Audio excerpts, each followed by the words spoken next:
Now broadcasting from the Next Gen Conservative Studio in sunny South Florida, bringing you the latest in politics, current events, and pop culture. This is the Whitfield Report with Sam Whitfield.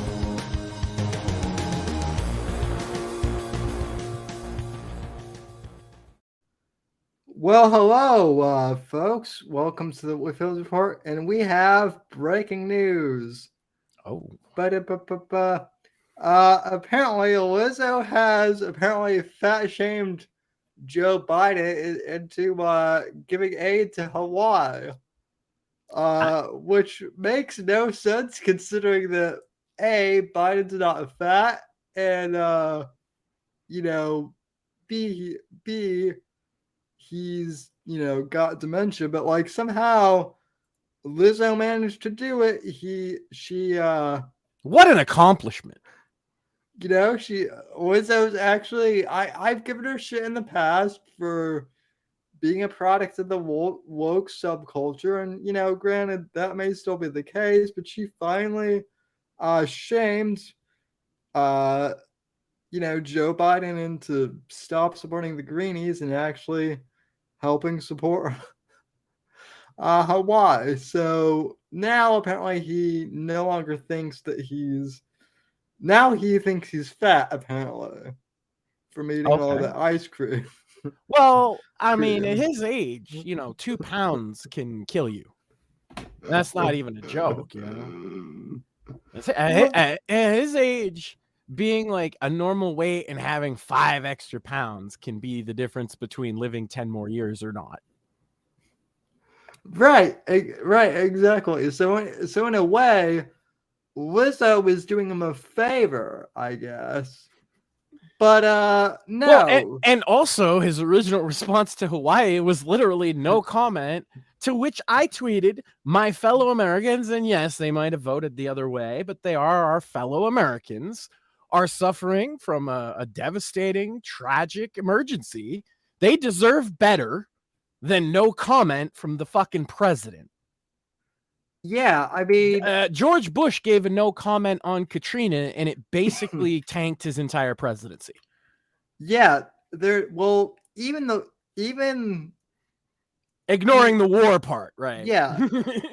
Even I think it was the Washington Post, not a conservative news outlet at all, called maybe it wasn't WAPO, but it was one of the mainstream outlets that basically called this Biden's Katrina, right? That's not necessarily a good look, for the president. So, the administration as a whole, like, it's just this is the worst way to handle it. Like, these people didn't do anything. You could they live in a volcano hotspot, but like, people live in all kinds of places, and a lot of times you don't have a choice in where you're born, where you grew up, where your family's at. So, right. These people live there, right? And this happened. It's horror. I think the last I saw, there was at least 99 or 100 dead. Many, many more injured, and many, many more than that losing their homes and all their possessions. And no comment. I mean, because the thing about no comment from where he was sitting is you could literally say the most generic fucking thing ever and it'd be fine. The only thing you shouldn't do is no comment. So he could have been like, oh, I've heard about this. I'm talking to my team about it.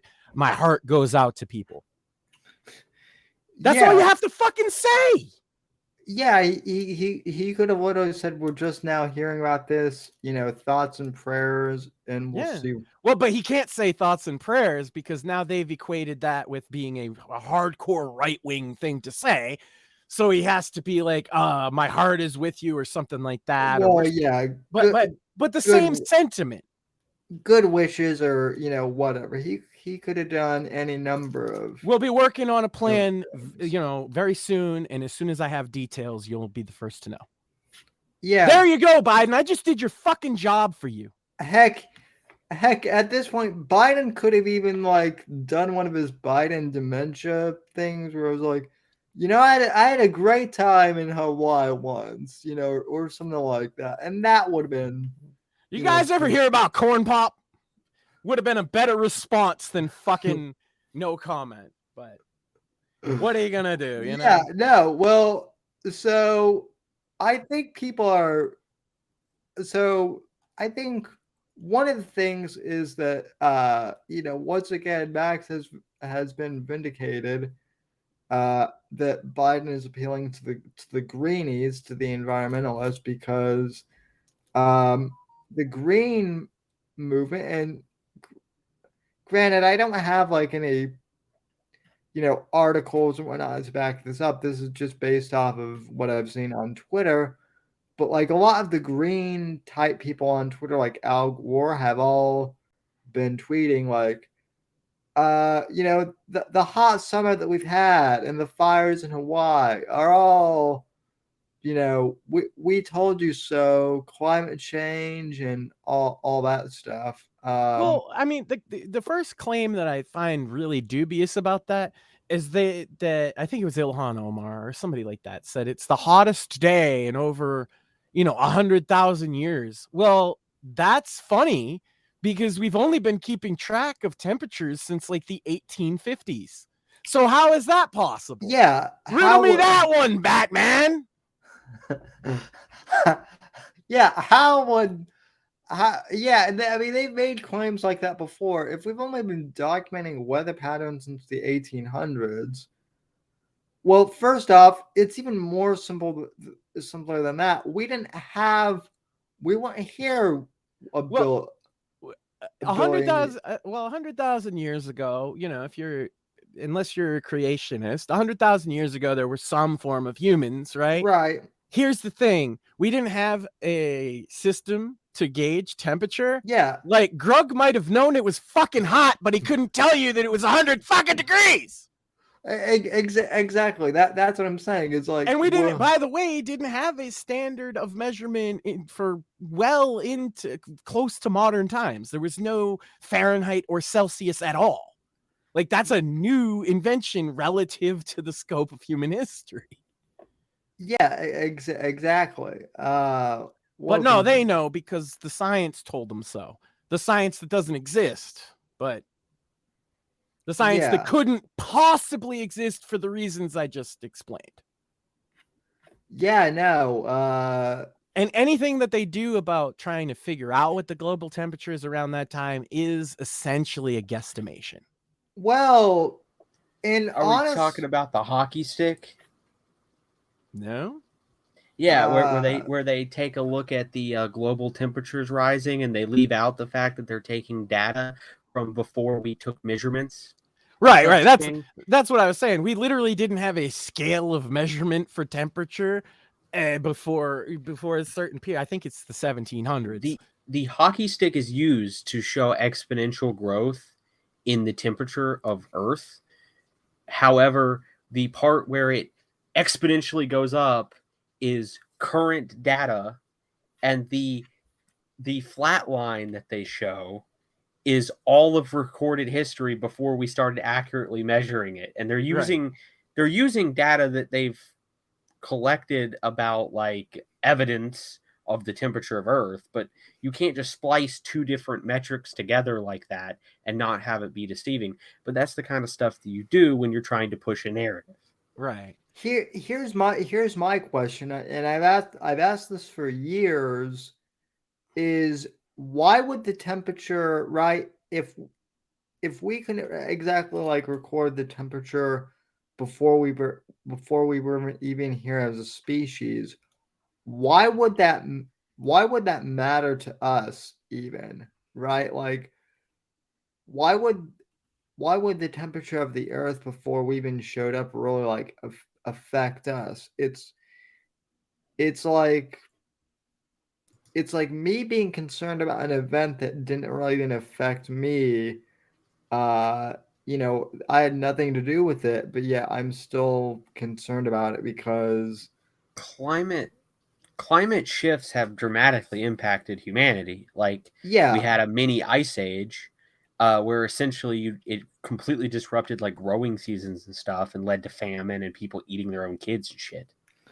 Yeah, I'm not saying that doesn't affect us, but what I'm saying is like I don't see how prehistoric temperatures when we weren't even around, right? Like pre-human, right? Because yeah, because we evolved under the ecosystem that we live under, rather than because yeah. pretty much everybody is in agreement that most of the planet was a little bit hotter when the dinosaurs were around.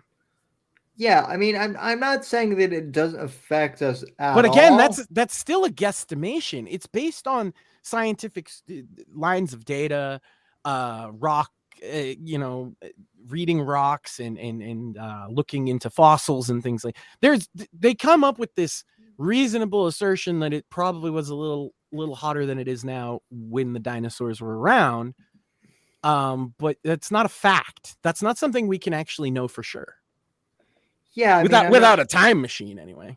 I'm not saying that prehistoric conditions didn't affect us at all, right? Because clearly we had to, if you believe in like a more, I guess, scientific, non. The evolution theory, and you could go intelligent design if you're a believer in God, right? It suggests that about 100,000 years ago, when humans first developed, it was in an ice age, actually. Yeah. Well, point being which had come, after the Paleolithic and the dinosaurs died off, and then there was an ice age, and like the climate fucking changes, and humans weren't around for any of that. So yeah, point being is like I guess you could make an argument that like the climate had to be sustainable for enough for us to exist as a life form, right?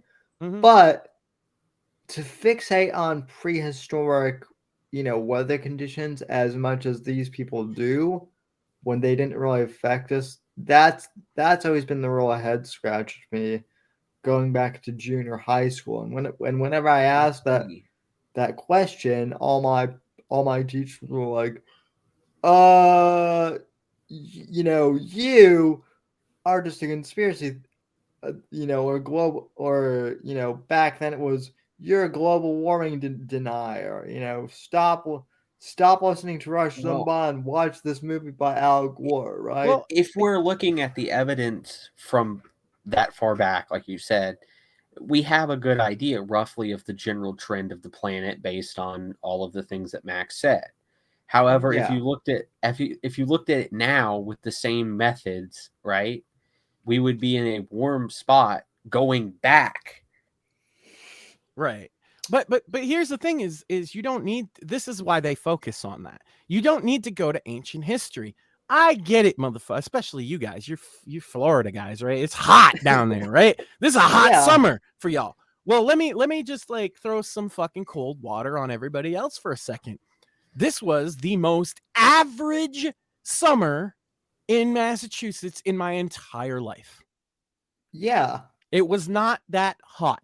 It was in the 80s the whole time. It was a little humid, but it very rarely hit the 90s, and we're used to it hitting well over 100 here. So the fact that it didn't hit over 100 degrees Fahrenheit in New England suggests that maybe there's localized trends. Wow, what a fucking concept. Also, a lot of people are quick to believe that this is the hottest summer ever simply because it's hot right now. Therefore, when somebody says it's the hottest ever, I'm like, yeah, it's fucking hot, ain't it? Well, it's a recency bias. It's an experience bias. And if they focused on, oh, well, the high in your area all time for July. I just looked up Massachusetts for this exact reason so that I can kind of state my case a little more clearly. The average high, okay, in July in Massachusetts, and they're usually judging it by Boston, was 95. That's the average, 95. The average this summer in Massachusetts was 84. So how is that the hottest summer ever? It's not for me. Well, listen. Just like when they said it was the coldest winter ever a couple years ago. I'm like, it barely even snowed. What are you talking about, people? I mean, I've lived here. I've essentially lived here in Florida for 10 years for 10 years officially as of this month, right? In the 10 years I've lived here, almost every summer, someone always says, "This is the hottest summer we've ever had." It's Yeah. never it's never been, this Oh, summer. it's so hot outside you could cook an egg on it. Like, come on. The old tropes about how hot it is are so like cliche. Well, I mean, not just that, but it's also like no one's ever said to me, "You know what? This summer's hot, but it's not as hot as last summer." You know, Right. like Because it's no, hot right now. And it yeah. sucks right now. Right. I wasn't sitting there well, actually I was. I was pointing it out because I kept seeing them on TV and shit and hearing them people saying, "Oh, this is the hottest summer ever." And I'm like, bro, it's like 82 degrees. What are you talking about? It was just 3 years ago, it got up to like 110. How? Well, I also love the idea that like this year's weather is somehow like a a data point that like disproves some fucking big trend. Like that Yeah, just comes across 2 or it's a 4. it's a barometer for all of not even human, but just all of history, right? So here's something else I want to point out, right? Uh, during because this is another thing that the Greens always like to, that the climate change folks, they always love to point out, oh, it's hot out because we're always driving and stuff, right? And that's why it's always so hot out. Well, I'd like to take everyone back to 2020 when even in Florida we were advised that summer to, stay indoors and to Sure, not go. and just to be clear, the lockdown started in like March, so this was Right, early on, and a lot of people who now will say fuck that, I never wanted to go along with it, at the time were like, okay, maybe we should do this. So right. it's not like if it was like a year after it had started. That's the only Well, reason I interrupted. I'm sorry. so I think Max, you kind of know you might know where I'm going with this. Yeah, that most people did stay inside. That's why I wanted to kind of throw Well, that in there. yeah, not just that, but like, like most of America, was not driving regularly, or let me put it this way. They weren't driving as regularly as, they should have. In a lot of And cases, at all. yeah, at all. And so in the past, we had always heard that, if we were to just all stop driving, well, then it wouldn't be as hot out because climate change wouldn't be occurring because people wouldn't be driving. Well, essentially, we all did stop. I'm not sure after like the rest of. You know what? You could certainly make the easy to make case that net emissions went down drastically over the summer of 2020. Yeah, worldwide. Worldwide. Yeah. Yeah, But because you're focused on Florida, which makes sense, but well, yeah, but just for let's just say the entire U.S. at least net emissions went down, probably global. It was still hot as fuck out, and not only that, but in some places, where people were required to wear masks, it was even hotter for them because they were all, wearing face bandanas. And I didn't go out a lot simply because I didn't like wearing a mask because it was so fucking hot. So I'm with you. yeah, so That's the thing. A lot of why I bring it up. A lot of people were going along with it. Maybe they didn't just agree right, with it, but a lot of people would have done what I did and said, "Well, I don't want to wear a fucking mask, so I'm just going to stay home unless I absolutely have to go somewhere." right, exactly. So my point being is net emissions were down. No one was really going anywhere. Now, you could make an argument that, well, Sam, the supply trucks and the people who do cross country those people were still driving. Right, but Okay. you're taking conservative estimate. Conservative estimate. You're taking probably 100 million cars off the road that were driving every single day prior to that. And then that were, if they weren't driving at all, but most of them, they'd go to the fucking grocery store once a month. You know what I'm saying? Right. It wasn't the same. You're taking literally, I think the actual number is something like 100 million vehicles that were regularly 5 days a week driving a significant mileage weren't. Right. They just weren't. Yeah, at one point, a lot of the gas stations were practically giving gas away because they needed people to, to get gas and whatnot just to support them. So that's my point. Is we were actually in a negative gas, consumption at that point, and I still remember it was hot as balls out that summer. Oh, it was, and like I was saying in regards to the temperature here, right? The average high of 82, right? But is that the average actual temperature here? No, actually. The average temperature here. Now remember, I said the average for July this year where I'm at was 82 degrees, right? What do you think the average temperature in Massachusetts in July is? 82 degrees.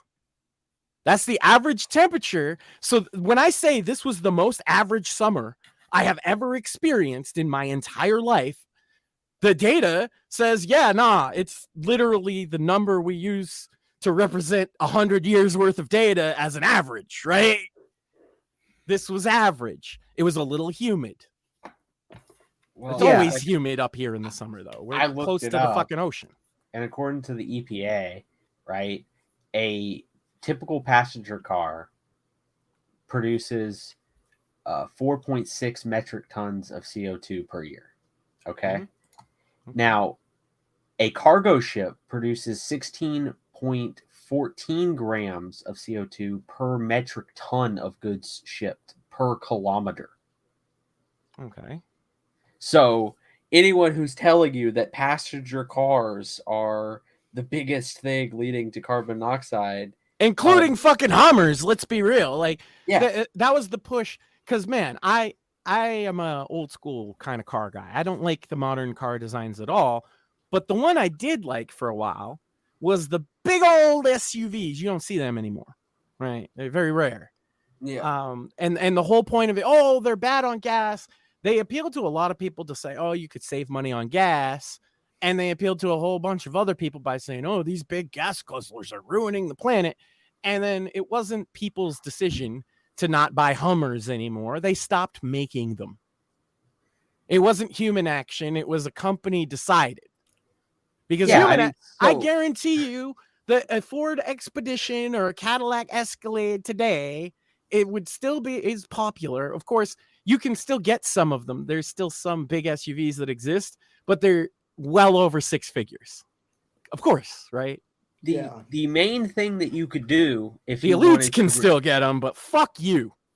But no, that's what these hippie fucks do, right? They sit there and they're champagne socialists. They're a bunch of watermelons, green on the outside, red on the inside. They sit there ordering fucking nonsense from Temu so they can fill their closet with clothes and buy a bunch of shit that they don't need.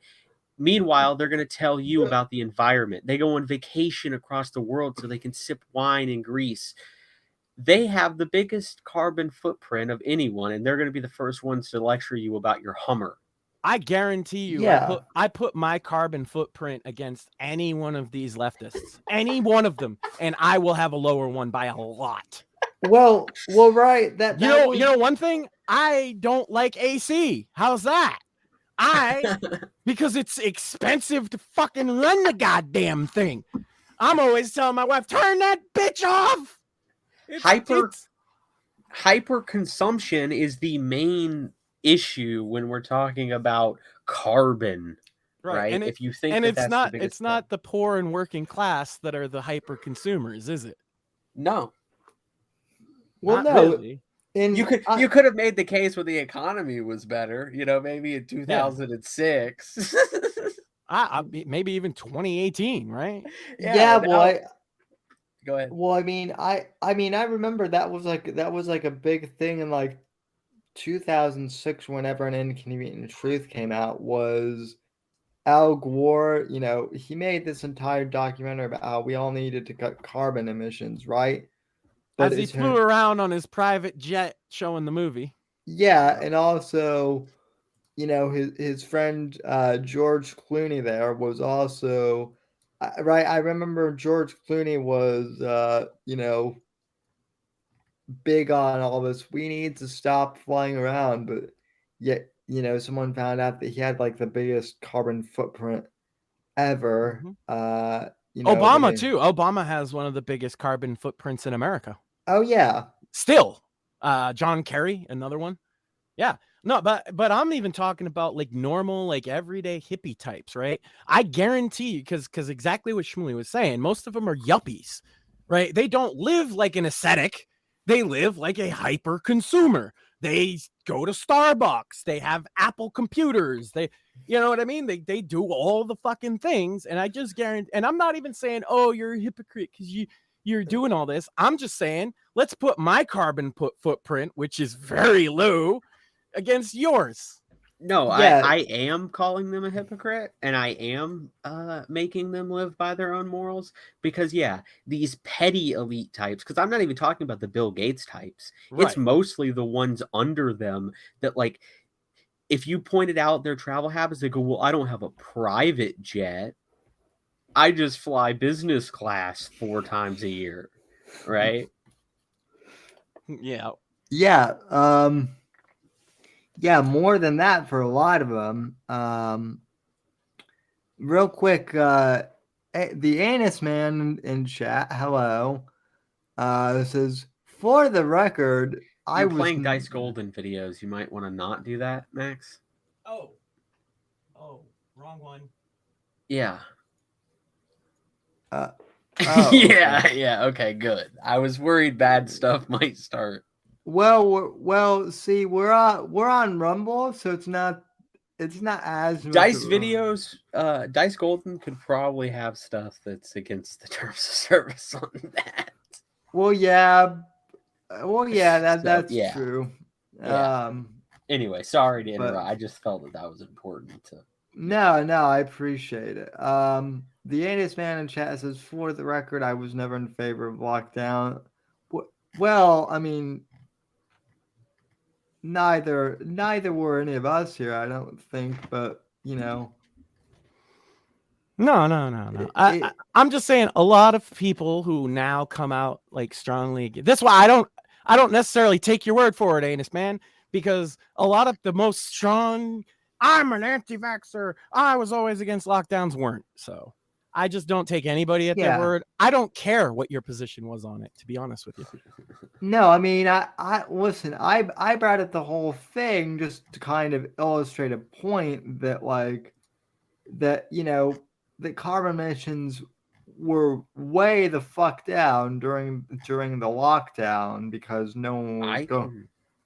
I can make my position at the time perfectly known. I was worried that the disease was going to be far more deadly because I was watching videos from China of people, falling over and rushing to the hospital.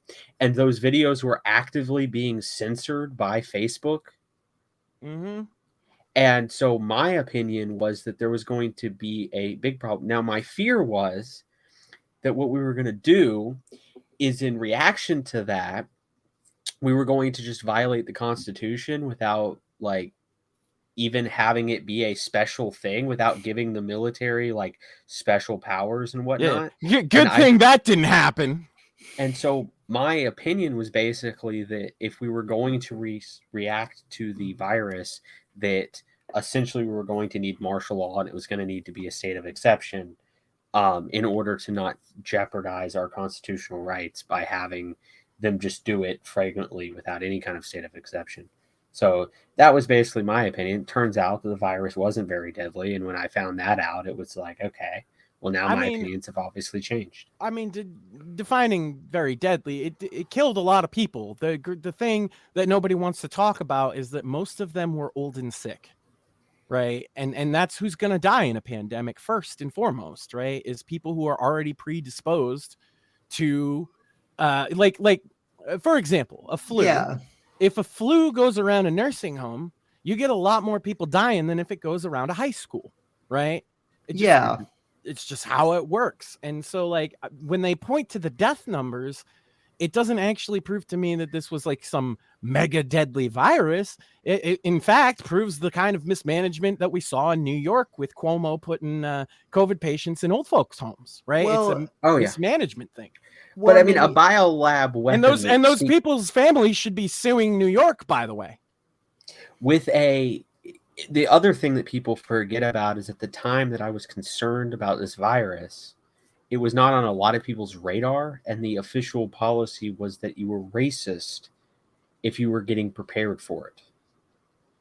In fact, I read there's a paper where they studied people with quote unquote right-wing authoritarian disorder, right, or beliefs in Italy, and one of the things they were saying was that they were getting prepared, so they were buying supplies in case there was a lockdown, and they were limiting their contact with others, and that this was very antisocial until it was pro-social to do so.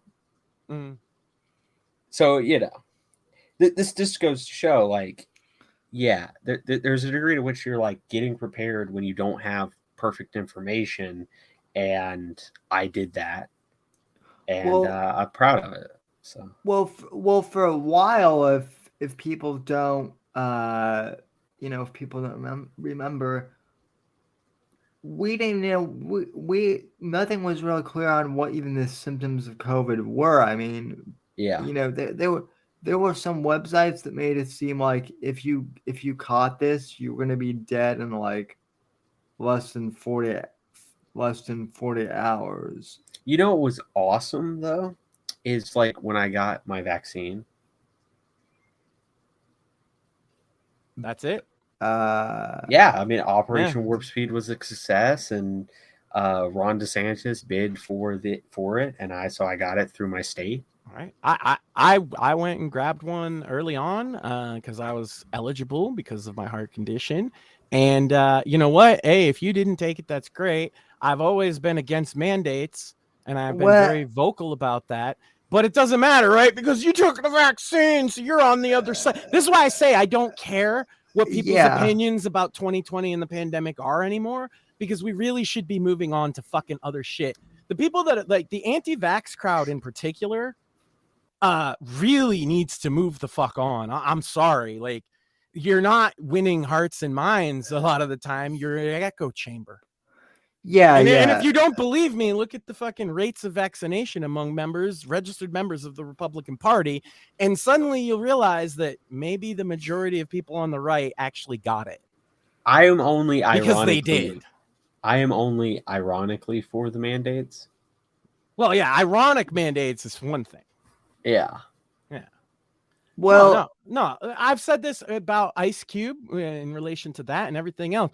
Your health is your fucking business. It's not Walmart, because they were like, you got to have in some places, you got to have a vaccine to go into a store. It ain't Walmart's business. My personal health decision. Period. If they were saying, oh, you can't see, if they flipped everything around and said the people that got vaccinated, you can't come in, I would feel the exact same way. This is the problem I find with a lot of anti-vaxxers. They can't flip that. They can't see it from the other perspective at all. And I didn't die from it. So the people that told me I was going to die as soon as I took it, and here we are years later, can eat a dick. Yeah. Just wait, Max. Just wait. I guarantee you, in the next 100 years... You're going to die eventually, motherfucker. Yeah, and listen, on the flip side, I didn't die from not taking it. Right. And you know, we've not really even had much discussion about it. I got it, you didn't. Who fucking cares? I mean, look, the only reason why I bring The up only reason they care, I'll tell you why they care. The only reason that they care is to fucking is to become a vulture on the corpse of people who die to say, "See, I was right." That's well, it. That's the only reason they don't care that the person died, just that it in their mind strengthens their own argument because they're actually not as sure about it as they think. You're felted, Max. You're owned. Well, It's true. well, and honestly, too, though, I think That word coming out of your mouth was so weird, though. Felt. Who the fuck says that anyway? I don't know. Anti-vaxxers, presumably. I don't know. I was trying to think of them. I mean, they're a weird bunch of losers. Well, and at the same time, I love them, right? I love anti-vaxxers a lot of the time because a lot of them are chill and a lot of them aren't like what I'm saying, right? But then the very vocal ones are like, oh God, what's his face? When we said Bronny James had a heart attack, oh, serves him right. Like, bruh, he's an 18-year-old. He was, a minor when he got the fucking vaccine. Maybe you could have a goddamn little bit of compassion instead of feeding on his corpse. Yeah. Well, he didn't die. He didn't die, thankfully. But you know what I mean. Can we go back to like flexing on these fucking hippie idiots? Like, why have we adopted all of their takes? Like, I've started drinking aspartame. Based. Right? I switched to diet soda. I bought some pure aspartame to put in my coffee instead of sugar. Mm-hmm. Okay. I do that specifically because of all of these people who, when you say, oh yeah, I drink diet soda, they want to tell you how it causes cancer because the WHO had a subcommittee that's not the WHO, and they published this thing, and I saw a headline about it, and so it's bad. Chemicals are bad.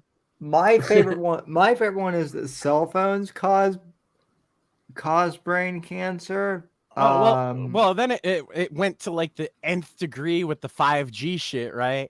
They're like, oh, I'm allergic to 5G. Yeah, I recently got 5G, so we'll see. You know what I mean? What I noticed is the internet's faster. This is the first commercially available 5G phone in America, and I've had it since it came out. My fine is brain, okay? Hey, Max, have I? Can I ask you something? Have you felt like your blood platelets like swirling around like in your, body or something like faster than before? No, and thank God because the nanobots have helped out greatly. because I'm told that was something too. No, I just think the argument about the vaccine at this point, and between people who took it and people who didn't, you realize like you're doing the thing that they want you to do, right? Yeah. Like, do you think Joe Biden cares that Bill over here took the vaccine and Bob didn't? Do you actually think he cares if you're screaming at each other? Well, no. Do you think the elites give a fuck if we're at each other's throats at all? I think they. Well, Max, here's my take. Yeah, let's fight about the fucking vaccine. Let's do it. Come on, in the street. Let's do it. Anti-vaxxers, pro-vaxxers, Royal Rumble, throwdown. I mean, we can. Because I'm sure the elite will be shaking in their boots if you do that. We can joke, Max, but honestly, like, here's a thought I had the other day, which is the elites don't care if we took the vaccine or not, but they do want us fighting amongst each other. Right. They cared about if we took the vaccine or not for a time. Then they realized that there's like 30% of people who are just never ever gonna fucking take it. And they also realized that they were losing a lot of the science battles in terms of like the Pfizer vaccine is just an absolute travesty. But they don't care now who took it and who didn't, as long as the people who didn't are yelling at the people who did and vice versa. That's all they want. Yeah, exactly. That's my point. They know that that's one of the biggest wedges they can drive into the right now. Well, that's why we should be on the same page at least that one, the government should not be forcing vaccines on anybody ever. 2, right? 2, COVID wasn't as bad as they said it was. Those are the things that we all agree on, right? And we should move forward with those 2 premises rather than you got the vaccine, you're going to die. Oh, yeah? Well, you didn't get the vaccine and you're going to get COVID and die. Like, no, neither. Look, Sam got COVID not that long ago. And I mean, I hate to put it like this, but he's not exactly the healthiest guy in the fucking world, and he's fine. Yeah, no, he didn't get vaccinated. And also another person on this fucking show got COVID recently, and he did get vaccinated, and he's fine too. Listen, I wanted to respond to chat who has said that I'm going to get AIDS from diet soda. That is very imaginative. I've never heard that one, and I am kind of scared now. So good going, chat. I have heard that though. Oh yeah. Yeah, Diet Dr. Pepper specifically. Oh shit. Yeah. Well, in before Dr. Pepper sues the Whitfield report. well, listen. Look, you heard it, right? I heard it. Look, this guy sounded like he knew what he was talking about. Okay. Well, how can Dr. In between putting the crack pipe down, he had some really smart things to say, and one of those was that Diet Dr. Pepper causes AIDS. How can Dr. Pepper sue me? It's Jesse P.S. is the one who's always shilling. Yeah, but he's not saying it causes AIDS. Well, I mean, this one crackhead I met said it causes AIDS, though. Yeah, but I mean, he said that's where he got AIDS from, and he seemed like he knew what he was talking about. Before we write an article about the wild conspiracies being propagated on your platform. Well, how's that a conspiracy? It's not that they're intentionally infecting people with AIDS. It just so happens the Diet Dr. Pepper causes AIDS.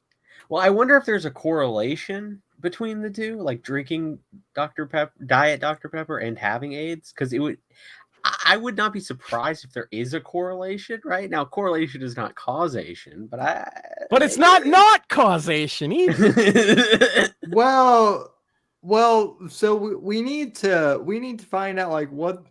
We also need to find out what the preferred soft drink of AIDS patients The anus man is. brings up a point. He says, it's not the Diet Dr. Pepper that causes the AIDS. It's all the butt sex Diet Dr. Pepper drinkers have. Yeah, you might be onto something. But if that's the case, how come it's just AIDS? Shouldn't it be AIDS and monkeypox? Well, listen. So also, I mean... listen, the anus man brings up good points, but also the anus man's name is literally the anus man. So like, That's an expert. I trust the experts. Yeah, he's the. You got to trust the experts, and the anus man. I mean, how much more of an expert do you need to be to name yourself? He is the anus man. There's not another anus man. There's only one. I love chat. we love chat too. No, speaking of weird things though too. So people are wondering, Sam, what does that have to do with Lizzo? Nothing except for the fact that for some reason. Wait. Does Lizzo drink Diet Dr. Pepper? She could probably stand to drink a few Dr. Peppers at this point. But no, for some reason, Twitter's algorithm at the end of last week and beginning of this week decided to throw Lizzo into my algorithm, who I've not paid attention to since 2016. I do find this hilarious though, because just learned this year what Lizzo was, and I was not impressed.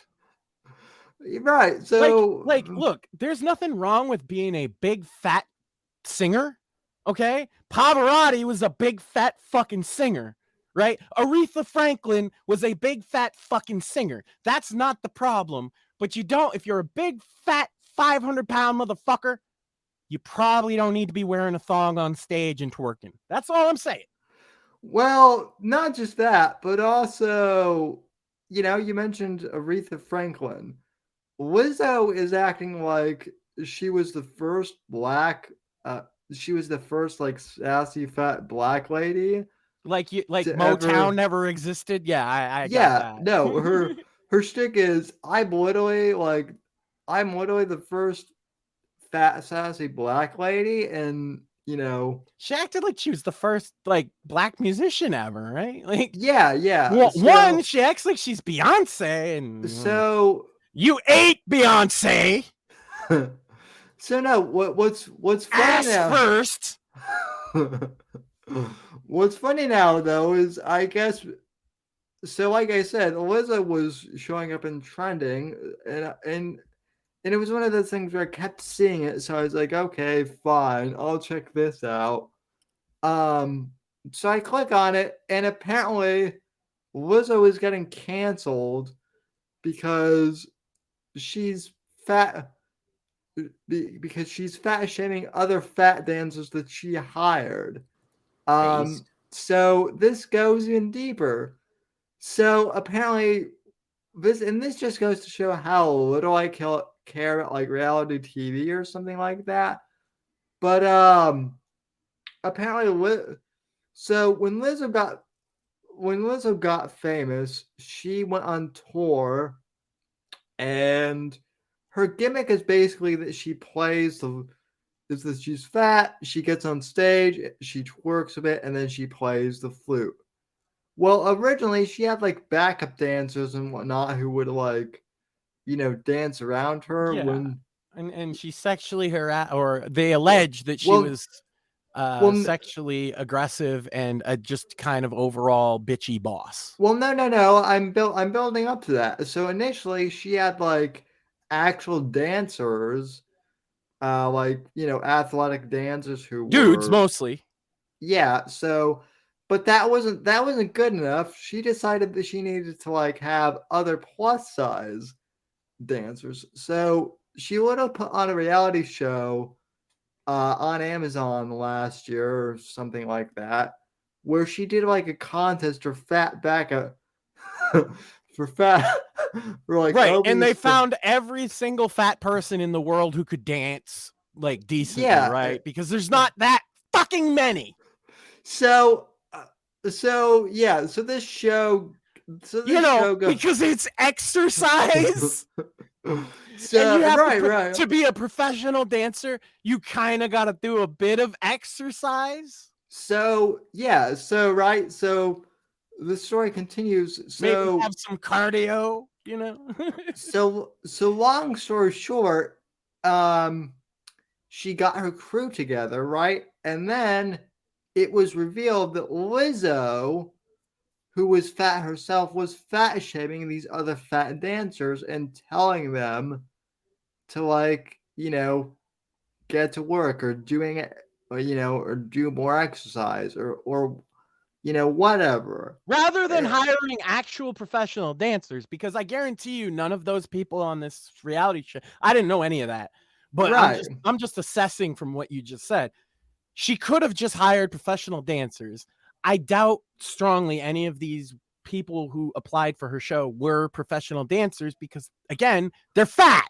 Right. They like based on But just hire if you want good-looking professional dancers who are in shape and can keep up with the routine, even though obviously Lizzo can't do any of that, but at least have some people on stage who look like they know what they're fucking doing.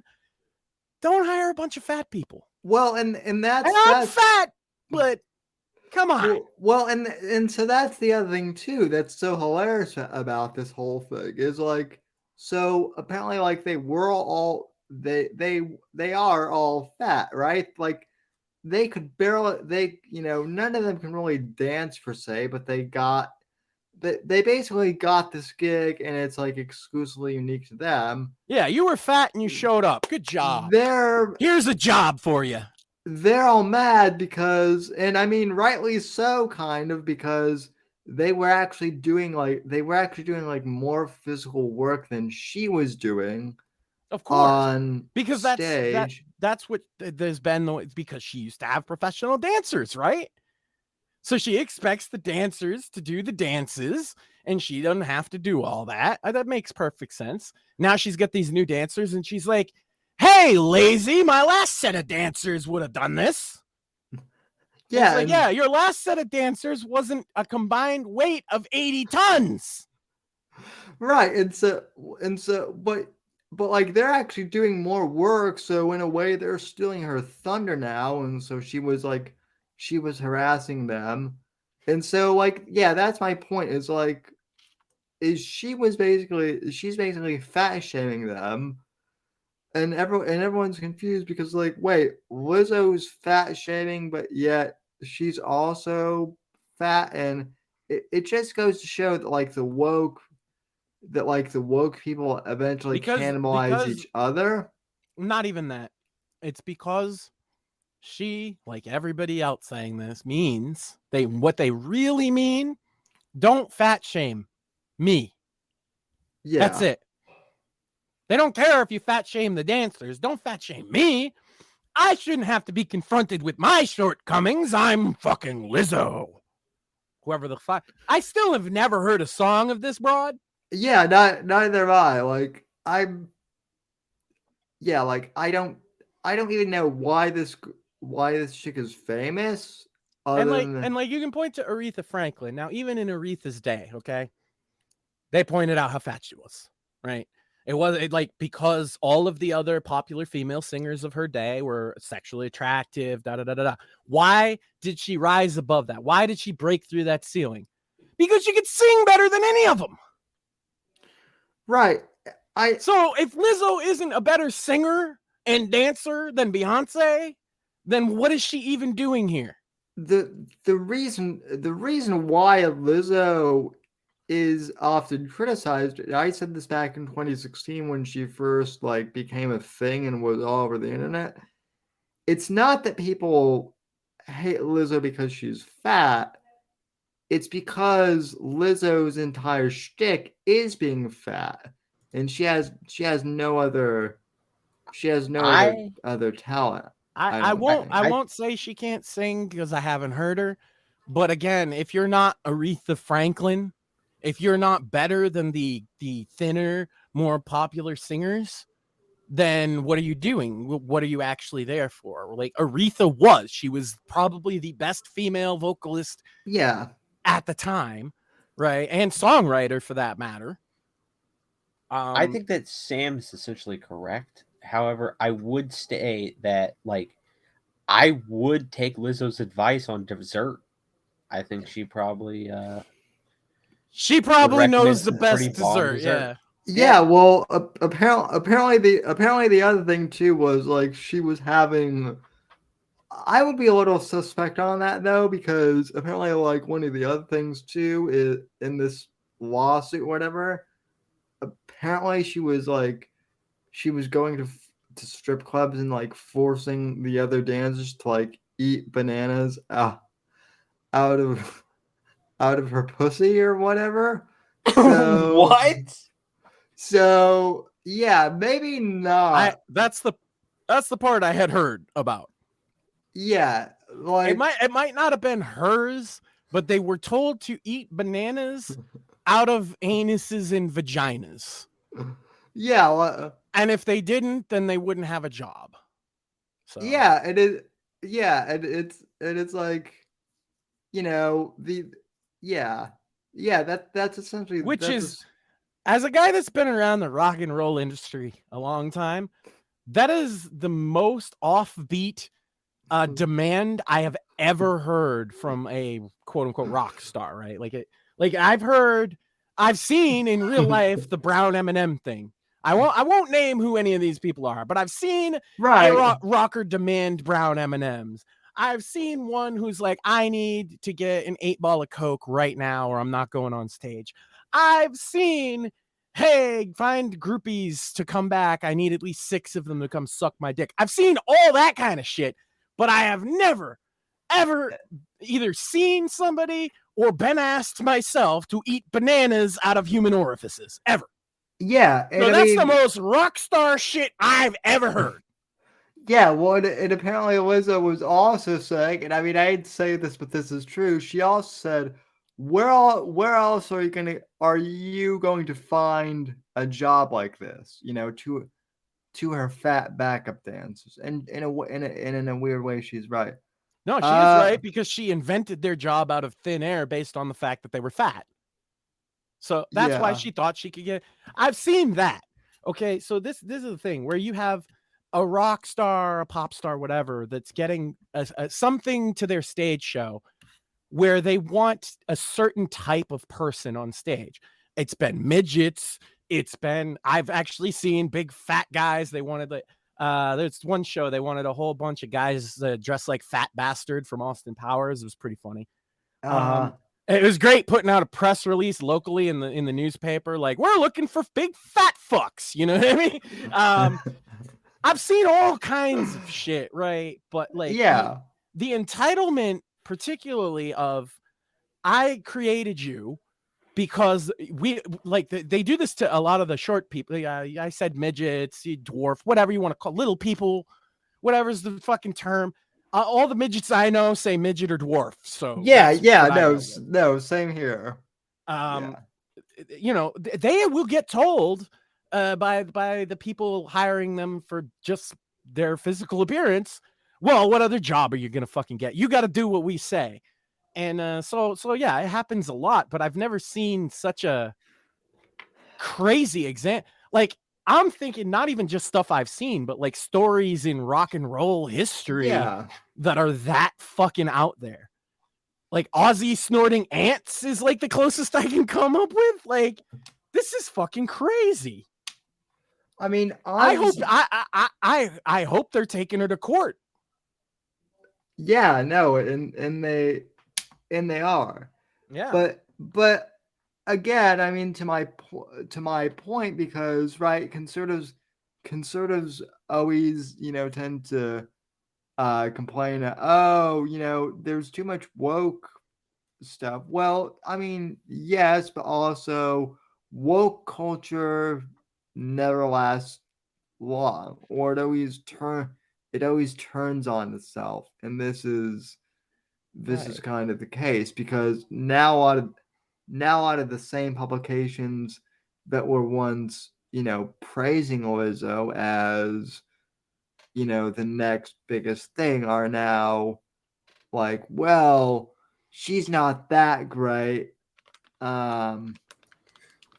It's because instead of having something like the Bible or the Quran that you can at least be like fucking consistent with, the contradiction of their religion is far more disparate. It's based on a bunch of different writers, and it's kind of incoherent. So, of course, that like they can simultaneously say that she was brave and stunning until she's not for whatever reason, and then oftentimes the flock will just go with that, right? Well, and also for the people that want to continue canceling people, they only really have leftist left. Like the centrist normies got wind of cancel culture and they don't like it and they don't really engage in it anymore. Right? The only people that can actually be canceled are leftists. That's why it's going to go even more in that direction. They can't cancel the right Yeah. because we've already fucking adapted to it.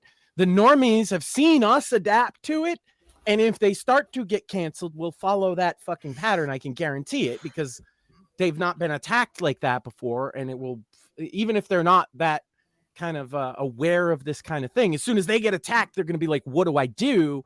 They're going to see that there's a path to it. So the only people who are beholden to the rules of cancel culture anymore is the left. Well, So it's only going to escalate.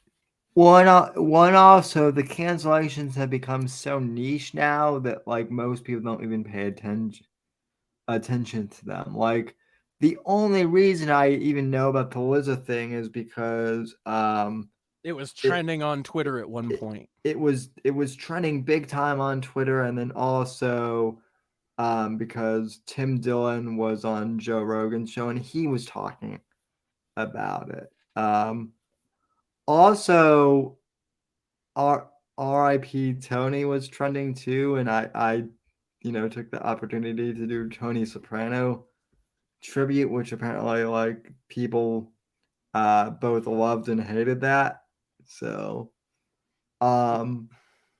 my favorite thing this week though was discovering the X account at Trump History 45. Have you guys seen this yet? Yes. I had seen some of the pictures being retweeted before you were the one that the other day the Gilded server were like, hey, have you seen this account?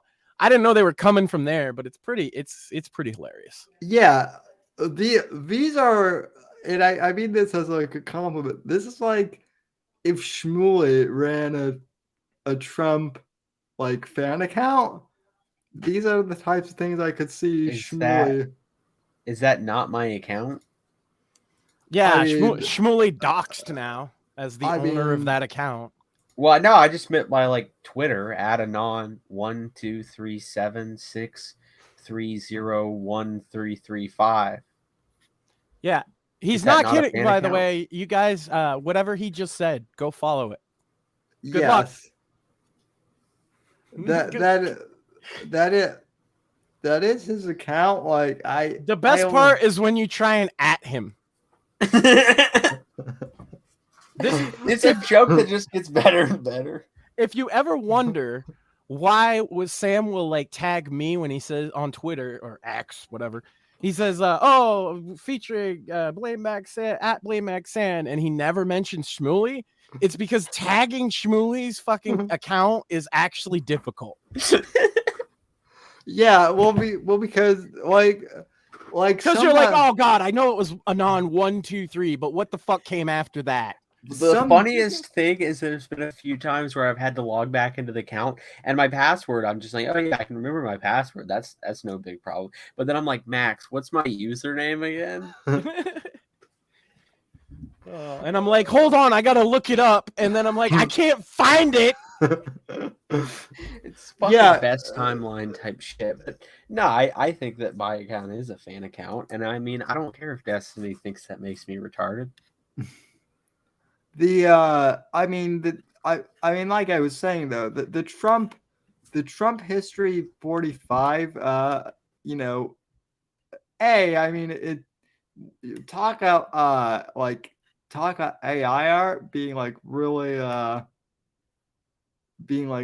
far advanced. I mean, it's Photoshop too, but it's well, let me, for those who haven't seen it, let me. Oh, I did want to call back to one thing, Shmuley. I wasn't playing dice videos. That was my collection of GIFs.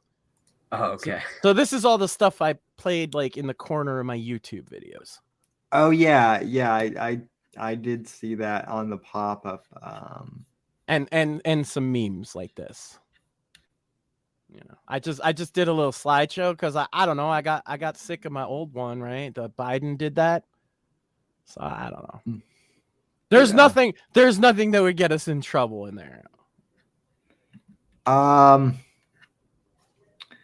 Yeah, I love how apparently people were actually getting mad at me apparently for like retweeting this, and because I did it because I was doing some of this stuff like deadpan, like it's clearly a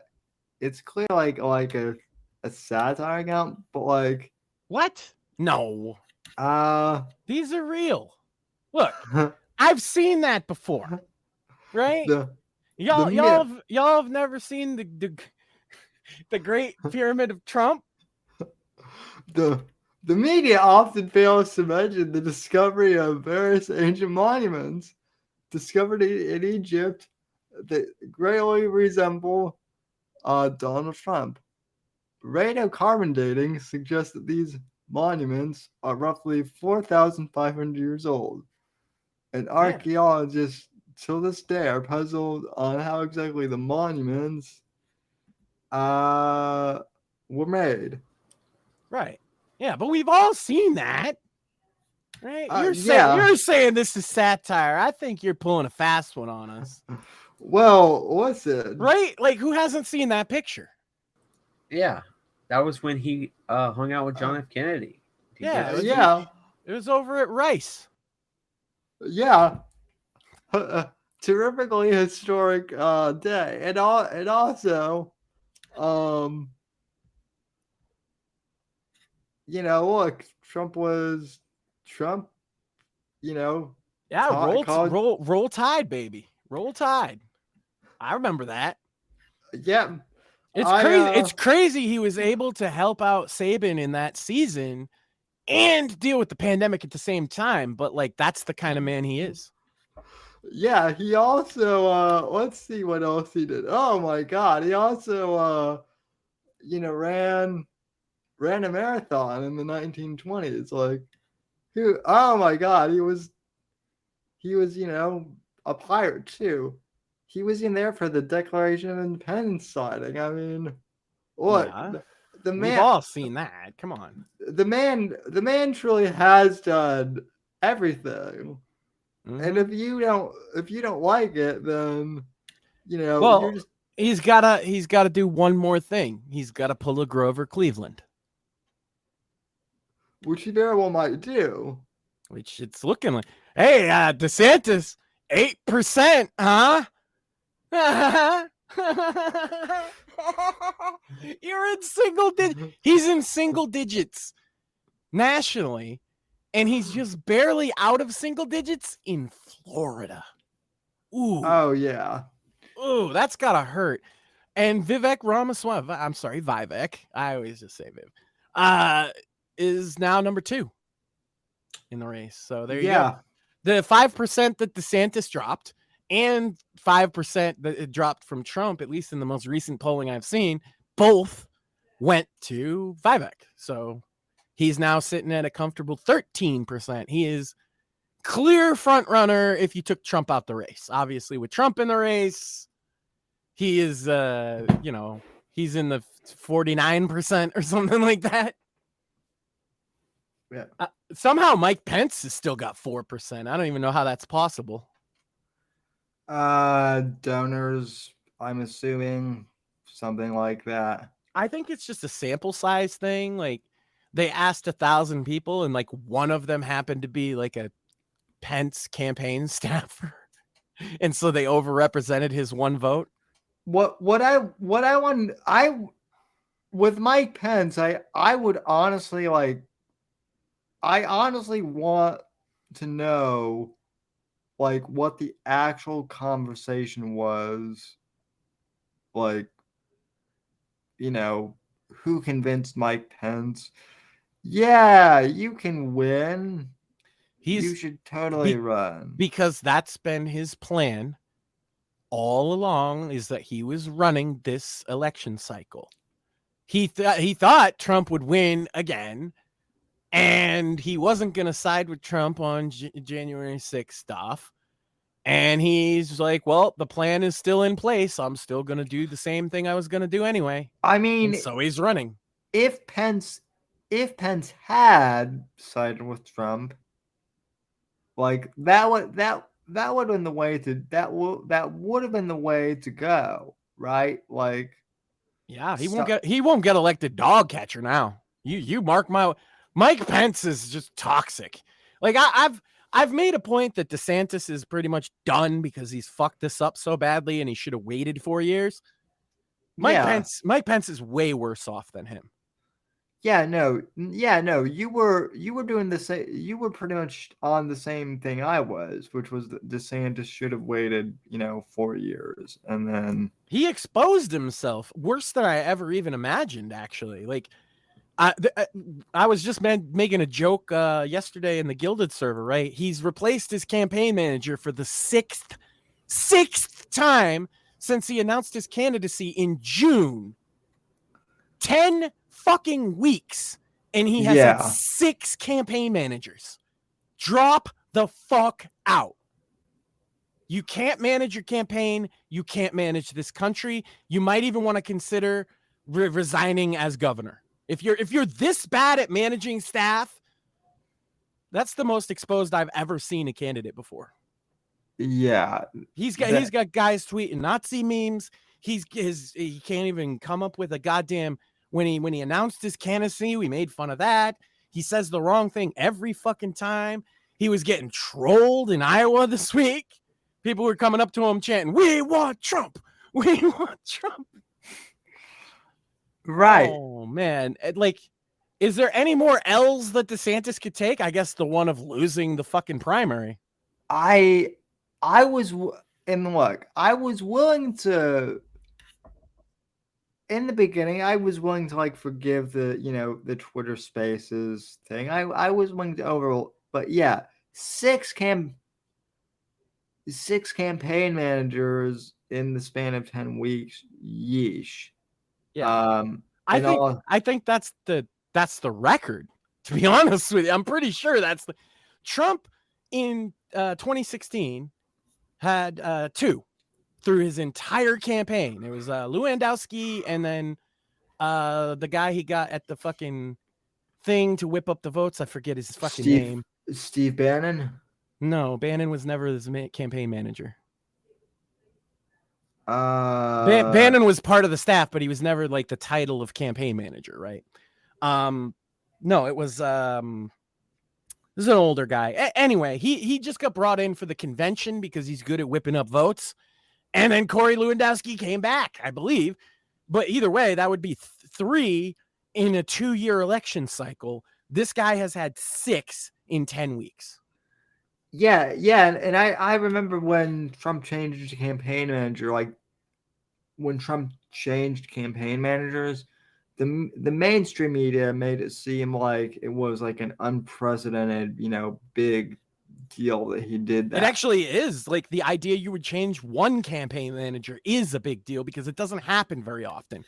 Well, right. Yeah, but I mean, 10. Like another example, like to just show how absurd the DeSantis thing is. Hillary Clinton only ever had 1. Obama only ever had 1. In both of his elections, Obama had 1 campaign manager. George Bush had 2. You know what I'm saying? So, and it was 1 for 1 term and then 1 for the other term. So, like, the idea that you would have to replace them 6 times in 1 summer, just you're not going to find the right person. I can promise that if you're that hard. See, if you are building a campaign, the first and most important thing to do is to pick the person in charge who's going to ride to the end with you.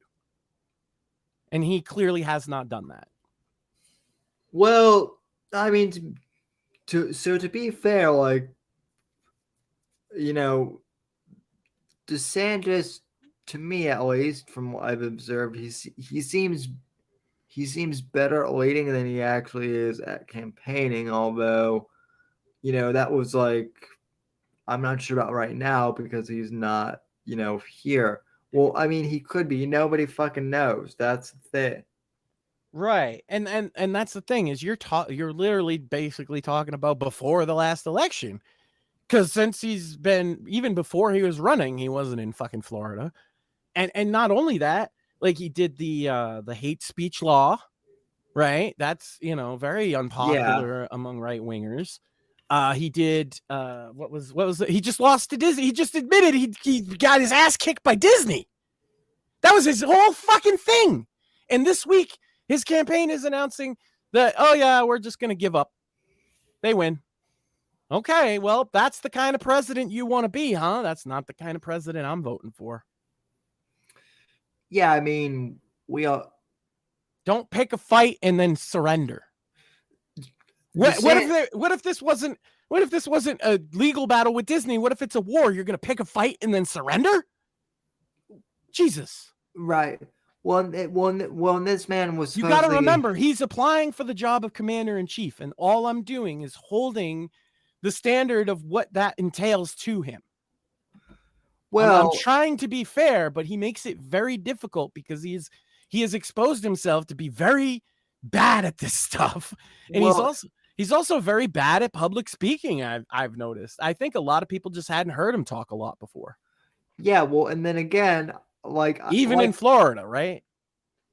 yeah, well, I've said this before too. The irony of DeSantis like backstabbing Trump the way he has is DeSantis's whole shtick is I'm basically Donald Trump minus, the rough edges, right? Whereas, That was his shtick. Now his well, shtick is that Donald Trump is well, garbage. well, right, yeah, Now his shtick is that Trump was bad at everything, and I never actually was like him at all. well, right. I'm Good for you, bro. That's really gonna whip up some fucking vote. Did you notice, Mr. DeSantis, Governor DeSantis? Did you notice that now the number 2 candidate is also a Trump guy?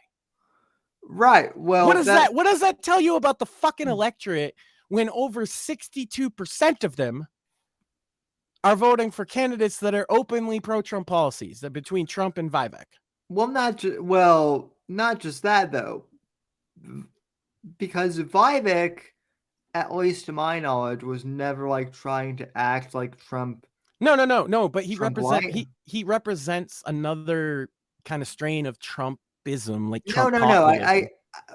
Look. I get what you're saying, but like I mentioned a few weeks ago, so the mainstream press, like the Tampa, the Herald Tribune here, the big newspaper in Tampa, during the pandemic, all the lefties were like, DeSantis is worse than Trump. He's Trump Jr. because he won't lock the entire state down. So DeSantis was like, "Hey, I'm being compared to the big man. I can be like, Trump, light basically, right?" I can be his successor. So was what he thought. yeah. So he wrote on that thing. Vivek Ramaswamy, yes, he's a Trump guy, but I never heard Vivek like trying to act like Trump or No. like Vivek was always just, "Hi, I'm Vivek Rama." What I meant is he represents a strain of populism that Right, that the electorate is very much in favor of. DeSantis does not. And if you look at the now top 2 contenders in the Republican primary, both of them do, meaning that the vast majority of Republican primary voters want Trump or the next best thing, and they've decided that's not DeSantis. Yeah, they don't want the LARPer. Right. And I could make I like Vivek. I've had drinks with him and at Libertarian Party events and things. He's a really, really good guy. But if you were to critique him fairly, he has no experience in government at all, right? You could make that case against him. Neither did Trump. You could make a lot of points against him, but one thing you can't say is that he's representing something that's not a populist opinion. And it's interesting now because the whole thing was the whole indictment stuff, which we don't talk a lot about here, if people noticed, is because we've said our piece. It's all bullshit. It's all bullshit. Now they're charging him with death penalty offenses. You tell me. First of all, I had 2 things on that. I'm sorry to step on you there, Sam, but I have 2 really, I wanted to get this out on the show this week. Yeah. I even wrote it down. If you're gonna fucking charge him with a death penalty crime, then you better fucking charge him with the death penalty. Because if you don't, then it shows that your convictions aren't as strong as you are. And if you're gonna charge him with the death penalty, and if you get a conviction, you're gonna have to kill him. Do you think killing Donald Trump? Honest question, leftist, do you think killing Donald J. Trump in what at least half the country thinks is a complete bullshit sham of a trial is going to be good for this country? Do you honestly think that? I don't think you honestly think that. I think you were lying when you say you think that. And some of them want to kill him without trial. It's fine. It's fine, Max. I did want to bring this up because I have the exact viewpoint you do. Fucking do it then. Do it then. Well, I'm calling your fucking bluff, Left. I'm calling your bluff, fucking Georgia DA. Fucking kill him then. You won't. Because you know what will fucking happen. They're not as stupid as they come off. I'll tell you what's going to happen. They're going to hold these charges, and then bit by bit, it's going to get chipped away. The 97 charges, by the way, 97 charges, almost 100. He's facing almost 100 years, 800 years in prison and the death penalty. That's what we're looking at. If you add up all the Trump indictments, that is the possibility. 800 years in prison and the death penalty. And I say, if you fucking have the balls, then go do it. But this country will never, ever recover from that. If we have a country at all after that. And I so do it. Do it then. And I agree with you. Here's my only thing about that. I think a lot of them know that would be bad, but I also think a lot of the people don't fucking care either. I think some of them hate Trump so much that they literally would be willing to. I think a lot of them hate this country so much that what I'm saying would make them happy. That's what I'm saying. Once they do that, Sam, all of his ideas go away, right? All of the people who support him. I heard this somewhere one time. Bullets kill ideas, right? Oh wait, that's not it. What was it again? Yeah. Well, there was like this other guy that people got mad at, and you probably never heard of him because he's lost to history. I guess his name was like Jesus Christ. Yeah, they sure killed. No, that wasn't him. I guess it was this other guy, Socrates. So, God, he does the Bill and Ted thing. Right, like Socrates. Honestly, I've said it for like 2 years. I said like, oh yeah, you want to make this guy a martyr? That would be a dumb idea for them to do. And I guess they're going about trying to do this in the least effective manner possible. Yeah, okay. Well, you're gonna see charges get dropped. Yeah, as the election rolls on, the 97's gonna drop again. That's why they had to shotgun spam it. They can't just charge him with one thing that they think they have an airtight case on. They have to charge him with 97 things that they have no case on. And folks, I would like to remind the people on the right who might be more sympathetic to our sides, this is exactly why Trump did not lock Hillary Clinton up, right? Right. He did not want Hillary to become a martyr per se. And he knew, Trump even said this at one point, maybe not these exact words, but he basically said, look, she's beaten, she's done. Locking her up would only make her look like a martyr, basically. And he was right, so nothing was ever really pursued. And not only that, but just like I said, if he had gone through with it, let's say they fucking put her up for the death penalty, half the country would think it was bullshit, and the country would never be the same again. Right, yeah, and he stated that, so they don't care, right? I'll tell you this: anytime you want to take down your political opponents, now you just have to find a sympathetic DA. That's all. Yeah. This is exactly why we have not charged presidents with these kind of crimes before. It's not because no one has ever suspected a president of ever doing anything wrong.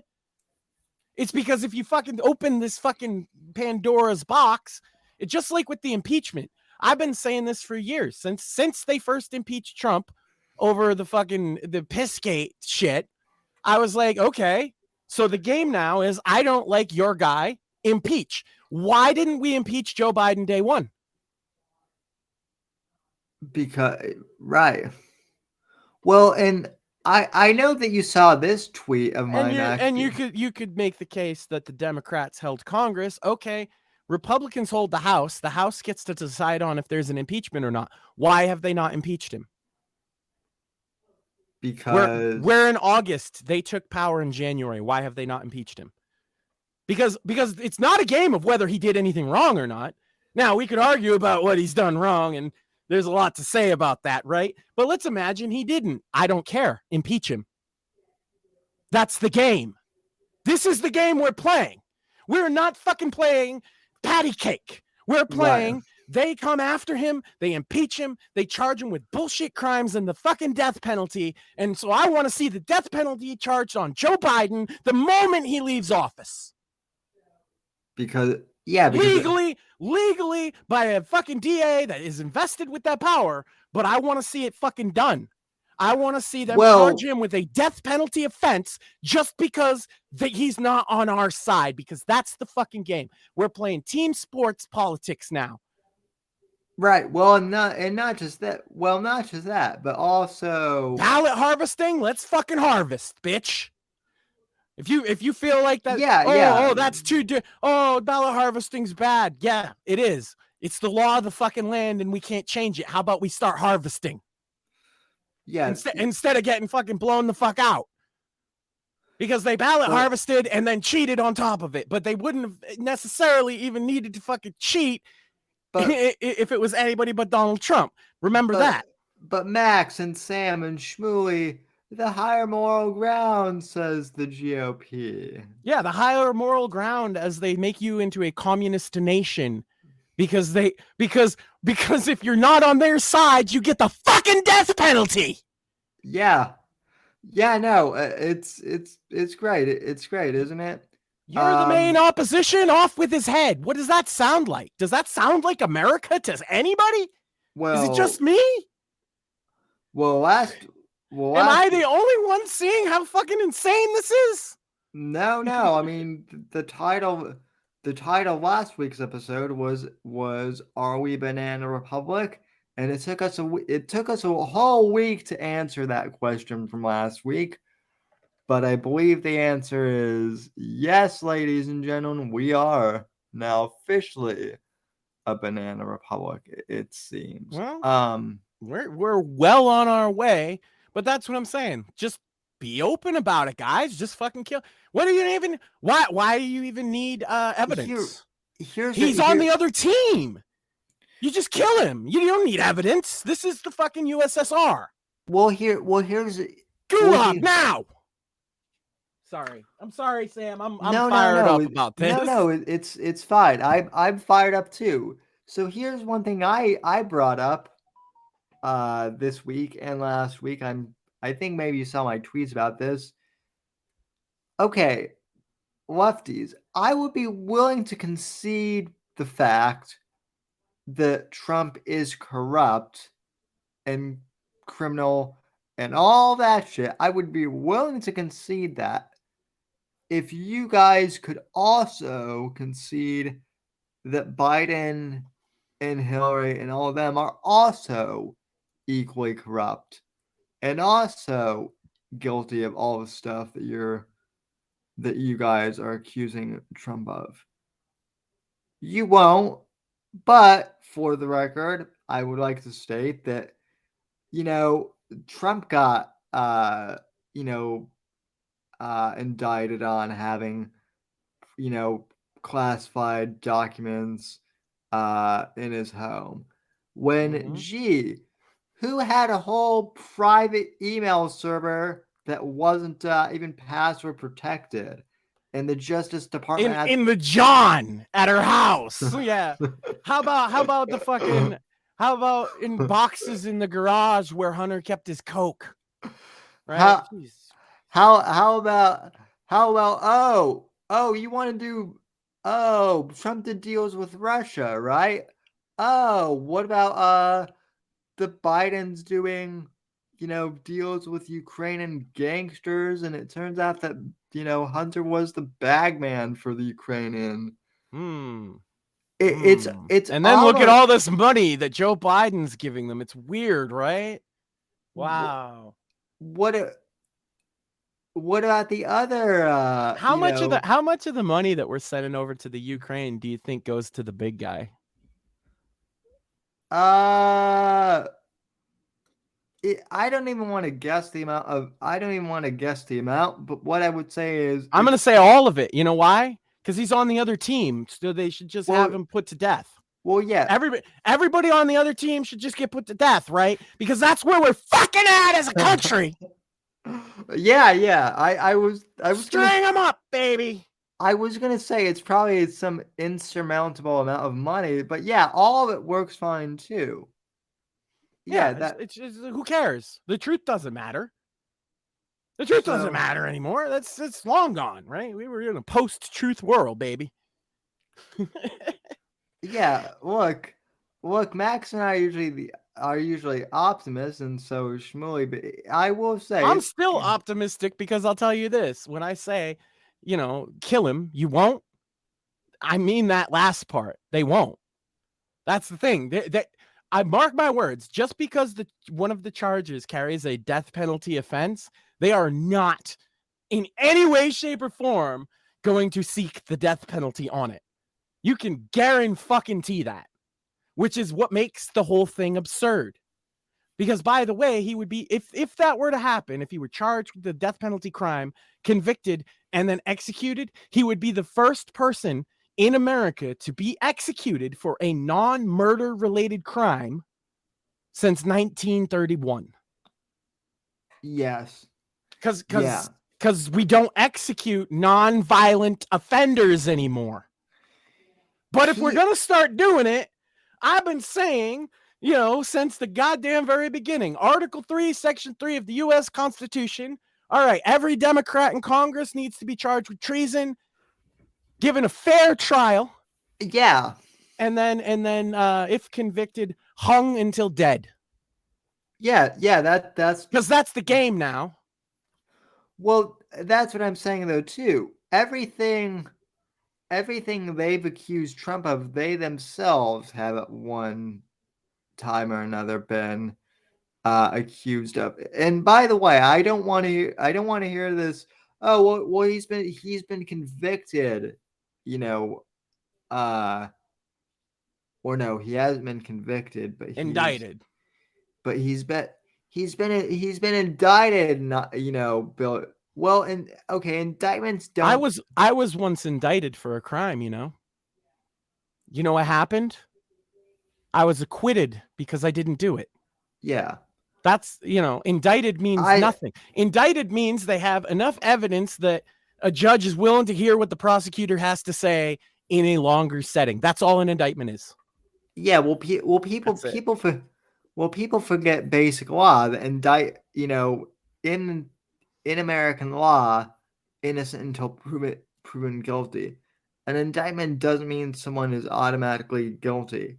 Maybe it does on like Law and Order, some fictional. No, even there they'll say you can indict a ham sandwich. They're like a Law and Order episode would be like, okay, we have enough to indict him, but I don't think we have enough to get the conviction.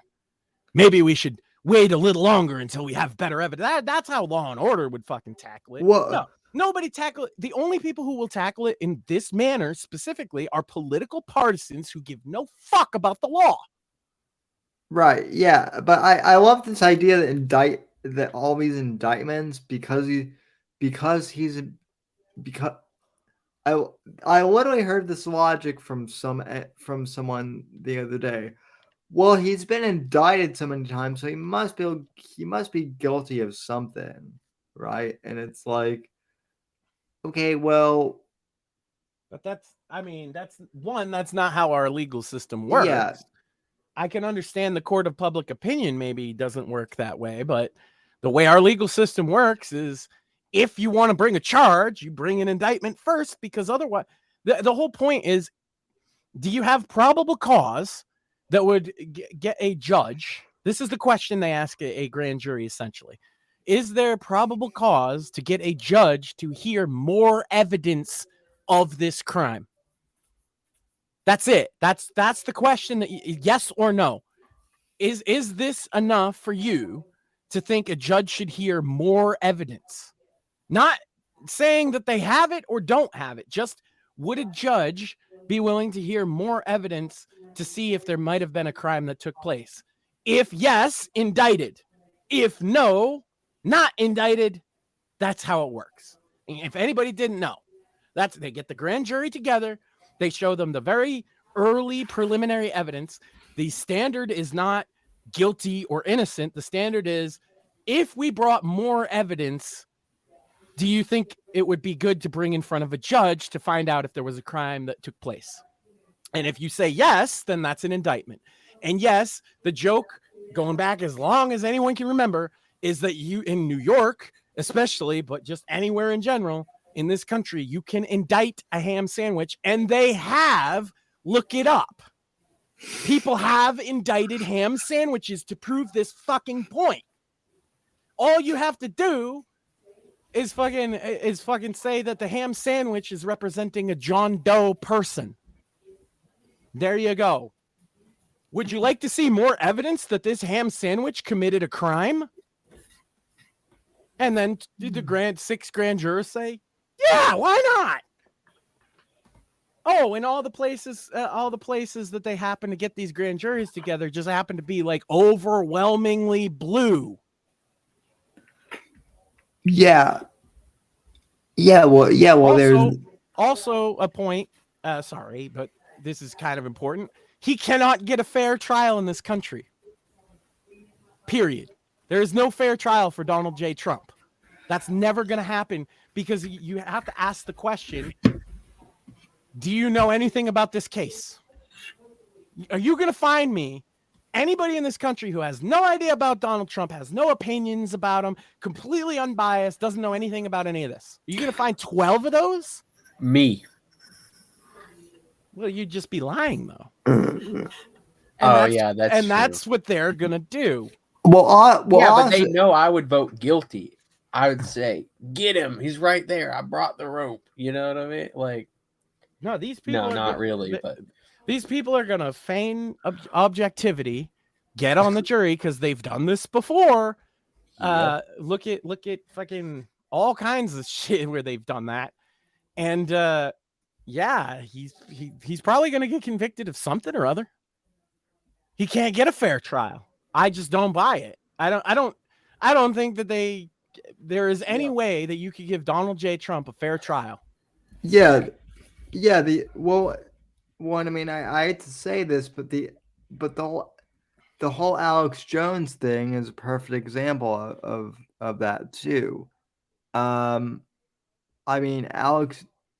Yeah, that's why that dragged on for so long, right? They couldn't find a fucking jury, and then a bunch of the people on the jury, like 2 of them are Antifa members, turns out, after the fact. Yeah. But guess what? Good luck on appeal. That's the thing. Good luck on appeal. You've already been ruined. They've already taken everything from you. What's it gonna matter? Right? Yeah. And that's what they want to do to Trump. You're right. It is a good analogy. Yeah, I mean, and I mean the whole thing of a trial by the jury of your peers. Now, I mean, one could interpret that of, well, a jury of your peers being your fellow American citizens. But I'm sorry, no one is really like Trump's peer, at least, in the true sense, right? Right. But what we tend to look for is just you have as little information as possible, right? So that prosecutor A can make his case, defense attorney A can make his case, and then you can decide based on just that. The thing that they try and avoid is outside sources, because they always bias a fucking trial. But no one going into this trial no one in the world hasn't heard of Donald Trump, and no one in the world doesn't have an opinion on him. For good or bad, whatever your opinion is, you have one. There is nobody who's like, I don't know who Trump is. Right. Right. And I wager that. And just that is outside information, right? They had, again, another big one is O.J. Simpson. They had this problem with. They couldn't find a fucking jury. That's why the thing took 2 years. Yeah. And they're going to have that same problem here. And that's why I say over time, this shit's all going to burn itself out. He may get convicted of something very minor and speculative, because I don't think they actually have the balls to go full force on him. I don't think you could expect him to see a death penalty or 800 years in prison. Maybe they will, though. In the long run, I don't have any say. I would just warn them against it. I think it's a bad idea, but I think if they try to do that, it would just make him even more popular, honestly. well, even if that's not the case, the people that already like him is half the country, right? And the people that think he's being railroaded is actually more than that. I've seen surveys recently that say upwards of 63% of people in America think it's bullshit. So, yeah, that more people think it's bullshit than will vote for Trump. Put it that way.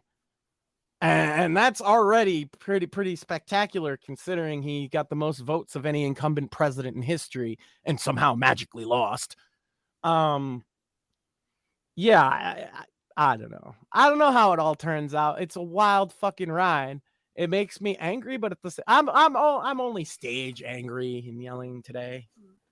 Real anger doesn't actually help you in these situations, guys.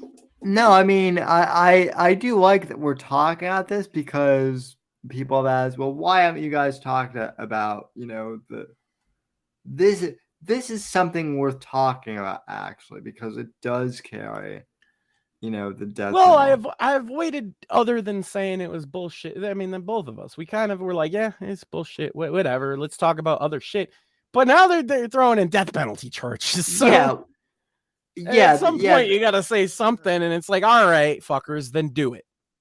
Well, and it's also up until this point, they've been doing stuff that, like, it's like, oh wow, another charge, huh? Like, it's been old news up till now. It's still old news. The only difference with this than anything else is that they're charging him with fucking treason.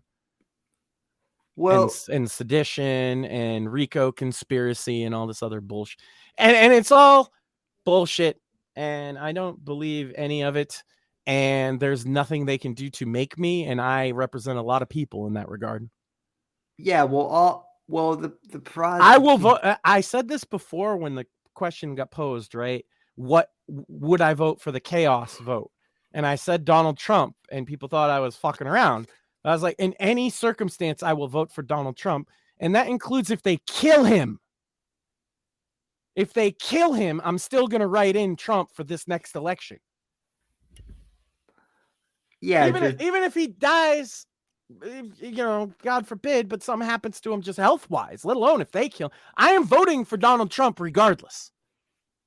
Because that's the middle finger that they don't want. So that's the middle finger that I'm going to give.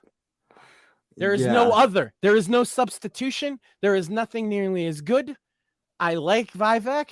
I don't actually hate DeSantis. I think he's just kind of a joke at this point. But regardless of any of that, even if DeSantis was the best candidate ever, he's not the middle finger I need. The middle finger I need has big orange hair and talks really over the top. Well, and is a WWE Hall of Famer.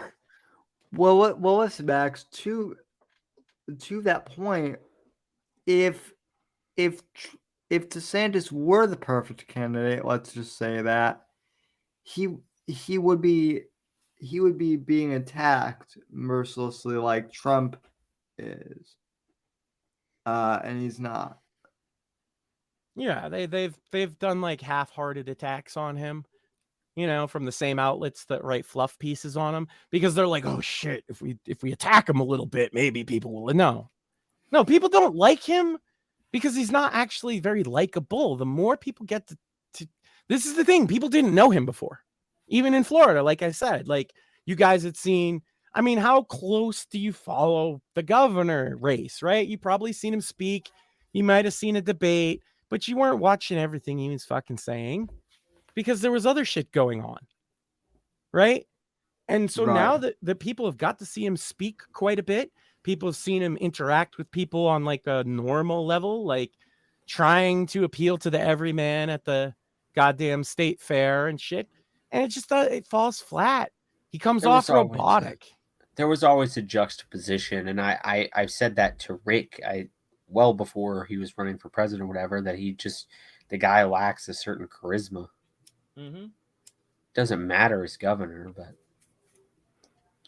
Yeah. when you're trying to go against Trump, I mean, there's just a night and day difference. Well, Yeah. You if you're going against the immovable object, you better be an irresistible force, and he's not. he also needed he needed Trump to win the governor's race in Florida the first time, right?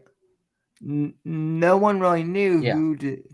no one really knew who DeSantis was the first go around. Now, granted, I didn't know he was because I was still, when DeSantis ran the first time, like I was still getting used to Florida politics in Right. general as, a recent transplant from Colorado, but still,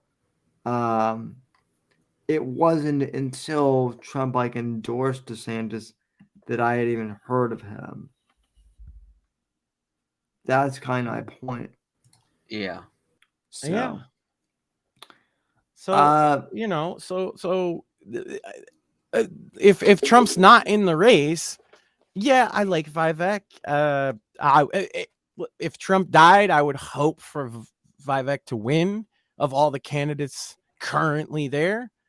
But I'm still gonna vote for Trump, and What? I would say that to him, and he would, knowing him, he would probably be okay with that. Let me ask you this though, Max. You actually remind me of a question I had written down in my notepad specifically for you because I know that you have said that Trump is your guy and you're gonna vote for him no matter what. However, would you vote for? Let's just say that. Trump goes to jail or whatever. Still Trump. Okay, you haven't heard my offer yet, though. Doesn't What matter. What it? Okay, yeah. Still, Even if he said to vote for somebody else, I'm still voting Trump. I'm not. I don't think there's any scenario you could present to me where I'm not voting for Trump in 2024. Even if he died, even if he is actually dead. I'm not. Well, let's go with this. Like I said, okay. So Vivek says, Max, if you vote, well, let's not even make it personal here. Vivek says, I will pardon Donald Trump, but I need no. Nope. No, because they stole him from us. Right, but then if there is no scenario. There is no scenario because even, I'm not going to trust a politician to promise to pardon somebody. I heard that shit before. yeah, that's true. Well, I'm pretty sure fucking Julian Assange, I've heard a couple presidential people, like I think Obama said to pardon him if I remember correctly, so I don't exactly fucking believe any politician when they say something like that. And but even if I did believe it, it's beyond that. It's a matter of fucking like Trump is getting robbed and I'm expressing my voice in the only manner that I have. Yeah, no. Outside of like rioting in the streets. I mean, to be fair, you gave the answer I thought you would give. I had to ask though because I do think that Vivek like pardoning Trump, like that's been the whole big like dog whistle against him. The media is like, oh my god, he'll pardon Trump. That's awful. And Well, I'm like, I would hope that he would win, but he's not going to get my vote because my vote is reserved for the candidate that I've been supporting. It's not like I put this flag up yesterday. right. No, I get it. They didn't even have an official, like, he wasn't running when I bought this fucking thing. And they didn't have official merchandise. I know because I've seen some of your videos, and when I fucking put this one up, I just took down the 2021. You know what I'm saying? And before that, I had a 2016 one. Like Trump has been my guy to a degree. I don't think. Imagine, if you will, one of your all-time idols, politically, economically, business-wise, like everything you look up to, one day runs for president, and when he's running for president, he says everything you think. And then the whole system turns its guns on him. Because I've been riding for Trump a long time, not 2016. I'm talking the 90s. No, I mean, so honestly, like, here's my thing with Trump. Like, I wasn't like I've said, I wasn't on the Trump train as far as like candidates from day one. However, I will say this: I've been a fan of Trump since I first saw my mom. Like, I remember being like 5 or 6. I remember being like 6 or 7 years old. Like, coming into the living room, my mom was reading Art of the Deal, and I was so captivated by the guy on the cover. I was like, "Mom, who's that?" She goes, "That's Donald Trump. He's a real estate guy in New York." And I was automatically like, that guy is awesome. So I mean, I've always been a fan of Trump, and then when it became like official it was going to run, I was like, this will be interesting. Well, the thing is, I've never been opposed to protest voting, third party voting. I've done this before, right? I did not vote for Mitt Romney. I did not vote for John McCain. Okay. Like, I didn't vote for Barack Obama either. If that tells you anything. I didn't vote for George Bush, and I sure as fuck didn't vote for John Kerry or Al Gore. So for me, third party voting, my first vote was for Pat Buchanan in 2000, right? For president. Yeah. A lot of people don't even remember he was running. I was part of the campaign, and that campaign for the Reform Party, which, yes, included Donald Trump. So, like, this was like for me, this was the culmination of, is he ever going to run? If he did, it would just change everything. And he did. And he has not done anything for me personally to ruin that for me. Now, I know people have their problems with him. A lot of them are, let's face it, it's because they're anti-Semitic and they don't like the Kushners or whatever. Some of them are like, he talks mean, but yeah, like Joe Biden is a goddamn wonderful little cherub that's always nice. All of people's problems with Trump, even the problems I've had, admittedly, with Trump, have never had anything to do with his ability to govern or policy-wise. I criticized him even during 2016 on one particular issue. I say I don't think he should talk as much about his family as he does in regards to, because he's a multi-time divorced guy. He's very publicly had cheating scandals and things. And like, as much as I'm a Trump fanboy, those things are not things that those are not values that I hold, right? I'm a very, very loyal husband and monogamous, but I also understand we live in the real world, and it was fine. It was a minor criticism, right? But I don't think he's infallible, but he has never, not once, given me any reason to think he was anything but my guy. Now you might not be me, So that might not be true to you, talking to the audience generally, right? You might say, oh, I don't like that Donald Trump did this. I don't like that he did that. But I'm not that guy. People are, people are still shocked. This is the thing that I'll admit, it annoys me when people bring this up, but I always have to. People like, well, Sam, how could you vote for him after he made fun of that journalist with cerebral palsy? And first off, that whole thing, he wasn't making fun of the guy's cerebral palsy with the No, that's the voice he did to mock people who were stupid. like the guy could have had cerebral palsy. That very well could have been the case. I believe he did. But he mocked Ted Cruz in the same way. Yes, and you can find videos of him in the 80s and 90s doing that voice.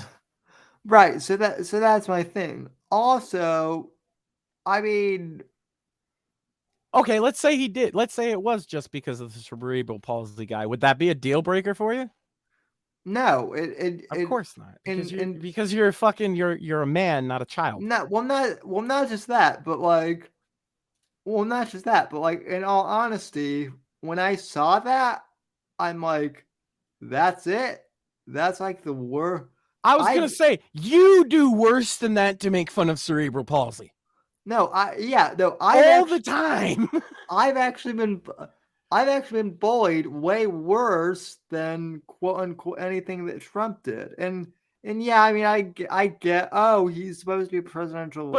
But my point is, you've said meaner things about cerebral palsy than that, right? Like all the time. So like, yeah, I wouldn't expect that it would bother you all that much. If you thought he was doing it to make fun of the fucking guy with cerebral palsy, you'd be like, that's in bad taste. But you're not, like, I don't see you as being like, oh, like clutching your pearls about it. Yeah, and also the fact that would be like that would be the one thing that would, like, kill it for me. Because I mean, here's the other thing. It was like, okay, well, even if Trump doesn't like people with cerebral palsy, do you think Hillary likes disabled people either? Fucking right. Fuck yeah, no. It would be both of them. Yeah. Honestly, what put me on the Trump train was ultimately the fact that, like, I'm not sure if I've told this story, but even before I was a Trump guy, what happened was I would run into people that were Trump people, and I would start to interview them because I was genuinely curious. Like, well, I don't like. I was still kind of like an establishment like Marco Rubio guy, but I was honestly curious, because of my fascination with Breitbart. I can't even hear Marco Rubio anymore without hearing the guy yell right afterwards, "It's owned by Jews and Freemasons." That is the greatest moment in mainstream politics I think I've ever seen. Because it's when like the real world meets Schizoland, and it just fucking is too good. But sorry, but no, I mean, I was genuinely curious. I was like, well, why do you like? And keep in mind, like, these were Mexicans and Hispanics and like all the people who, we were told Trump hated, that were like, yeah, I love Trump. So I would interview them and be like, well, why do you? And honestly, like, a lot of the people I interviewed were granted 20 at the time. So they were like, I don't know. I'm like not really into politics, but the fact that he's like a businessman, Holmes, like, that really appeals to me. Like, and the fact that he did. The craziest thing was at like family parties and things. I don't talk politics with my family members a lot, but I don't talk a lot to them at all. It's my wife's family, and they think I'm real quiet and I don't want to rock the boat, but I listen, right? and I was going to family parties, going to events, and I kept hearing the same refrain from different people who you wouldn't expect to say this. And they would either say, I'm going to vote for Trump, but if not, I'll vote for Bernie, or I'm going to vote for Bernie, Yeah, but if not, I'll vote for Trump. Yeah, Why? I heard. You might think that doesn't mesh well, but it does, because they both represent some strain of populism. I heard the exact same thing. So what ultimately turned me into a Trump guy was I would like write these rough drafts, right? Of like, and at the time I was writing for a college blog called Red Millennial, which used to be like a big college Republican blog. And I would say like, hey guys, I think these would be really good stories. Like, you want to know why people like Trump? This is this is kind of the layman's answer that I've gotten. All of a sudden, I get you can't run those stories. Well, why not? Because we've decided to go never Trump, and we don't want these articles. That's why I've never heard of Red Millennial then, huh? Are they still around? Nope, not it. So really makes you think, huh? So at the time, like I wasn't even that big of a Trump guy. I was you explained it real well. You asked some people why they were voting Trump. You wrote an article about it, and then get told you can't publish this. That's bullshit.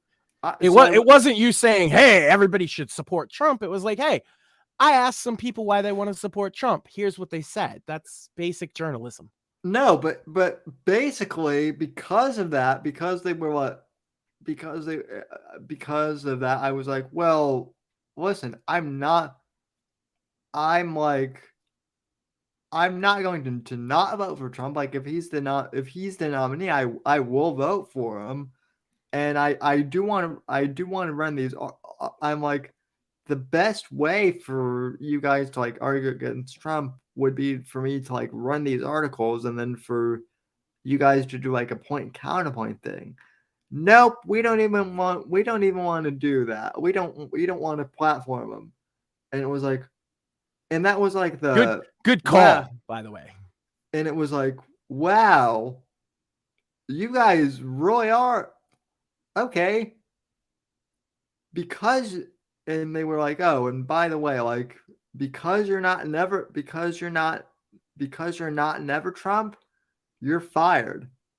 So because of that was like when I went from like, okay, I might or might not vote for Trump, being like, I literally just the fact of like, I never said that I would never vote for him. I just wasn't going to vote for him. But now, maybe it's a possibility. Not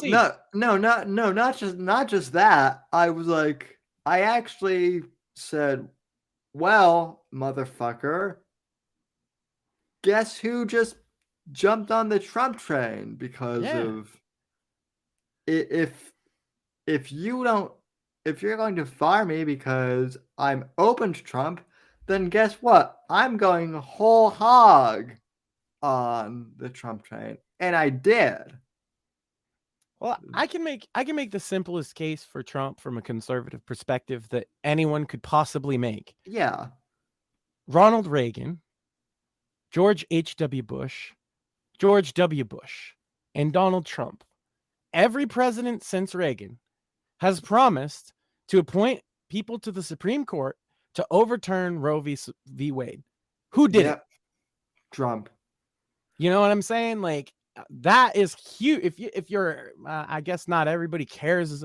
The libertarians don't care about that issue so much, but pretty much every conservative I've ever met does to some degree. They might not be like, ban all abortion ever, but they certainly don't want it in the state that it's kind of come to in this country.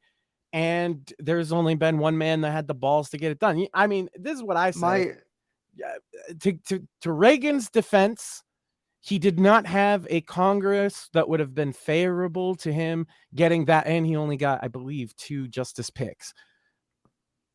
both George H.W. Bush and George W. Bush came in with a Republican Senate and a Republican House, and they could not get enough people on the fucking court to overturn Roe v. Wade. That's all I'm saying.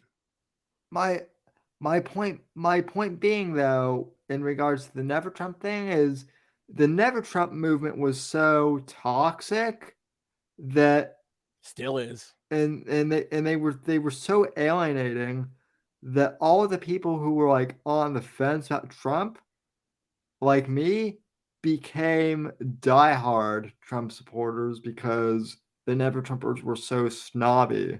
Yeah, and about now it. they're doing it. They're trying to like be a little less about it with DeSantis, but it's the same mentality. Yeah, anytime I see DeSantis people, they're doing the Never Trump thing, right? And if you're going to vote for him, then you're destroying the party and blah blah blah blah blah blah blah. Yeah, good. Because you know what? I didn't join the Republican Party until Trump, by the way. My whole thing, and I said this to a lot of the Never Trumpers was, and I still believe this today, the Republican Party is fucked. So what do we have to lose? Honestly. Well, I've been pointing this out for fucking years, and people don't hear me, but you can look at the fucking data and you can see it for yourself. The largest voting demographic for 2024 and beyond is the millennial demographic. The boomers boomers no longer are they double us, okay, in terms of voting numbers. In fact, we're double them, and we're almost triple Zoomers. For all these people on the left that think Zoomers are going to save the election for you, only via fraud, by the way. Regardless, millennials vote because we're in voting age group, right? We didn't vote when we were younger. A lot of them will vote specifically. They voted for Obama or whatever, but a lot of them just didn't vote at all. And especially didn't vote in like midterms or anything else. They weren't politically fucking active. Why? Because they were young. They didn't have as much skin in the game like these Zoomers. That's why you see Zoomers pushing like weird radical politics, because they have absolutely no skin in the game yet. Millennials got skin in the game. We're now, I'm of the oldest, year that most people define millennial by, right? I'm about to be 40. I have a wife. I have a business. I have a child. I have things going on that give me skin in this game and that make it more important, not just for, the next 4 years, I need the economy to be good. It's the next 40 years for my son. Priorities are different. Millennial voters are going to decide this election, and they're going to decide 2028, 2032, probably 2 or 3 more after that. We are going to have a reign on the voting block supremacy just the same way boomers had. Do you know why? Because we're the children of the boomers. And they had a lot of children because there was a lot of them. This is why we outnumber the Zoomers, because the Zoomers are Gen X's children, right? And Gen X was a much smaller generation than the baby boomers. That's why Gen Alpha is way bigger than the Zoomers, because they're the baby boomers' grandchildren. Okay? So this is where the numbers come from. There's the smaller generations and the bigger generations, right? Small, big. And that goes back to the war. And literally the name baby boomer came from, they came back from the war and got right to fucking, right? And they made lots of kids. That's why a lot of people, your grandparents, maybe even your great grandparents for you younger folk, had 6, 7 fucking kids right after the war, right? So the generations are stacked this way. Millennials are not sold by the nicey nice shit, right? Because we are a generation that grew up with fucking, our most famous people growing up were like fucking Eminem and Kid Rock and all these like non-PC things, Marilyn Manson and fucking all that shit. And so, a little bit of the, he's maybe a little untraditional isn't going to necessarily sway millennials as much as it would a boomer. And so Never Trumpers was the last grasp at holding on to that boomer demographic by the GOP, even to the point of giving up this new they would have rather given up this new populist grassroots millennial voting base. They would have thrown us out like that to not have Trump. And that is why those people have no place in the future of the GOP one way or another. Those people will either be just kind of moved to the side because there's not enough of them. DeSantis is living fucking proof of that, because they even found the guy that they could prop up as like, well, he's kind of like Trump, and people are rejecting him. Yeah, who wants a substitute? And Ron DeSantis wears weird shoes. Well, it's funny. It's true. But like, who wants the off-brand when you have the original? Right? Do you want corn flakes, or do you want corn-flavored cereal flakes? Right? Yeah, I mean, Shmuley made a reference to Temu earlier, to that online shopping brand, and that's what DeSantis is. He's Temu, not even Temu. I didn't know we were doing advertisements. DeSantis is Donald Trump from Wish. Yes. He's Wish Trump. So yeah. Why are we sponsored by them? And the Never Trumpers, they wish he could get the votes that Trump gets. We're not sponsored by Wish, but we are sponsored by Shady Rays. Well, I'm sponsored by the state of Israel, but that's. Oh well, yeah, that too. That's just me though. That's my that Sam's got nothing to do with that. He didn't even know until just now. I mean, I didn't know that you were sponsored by Israel, but that would make a lot of sense. So. Well, I mean, look, how much money are they gonna wave in my face before I fucking accept it, right?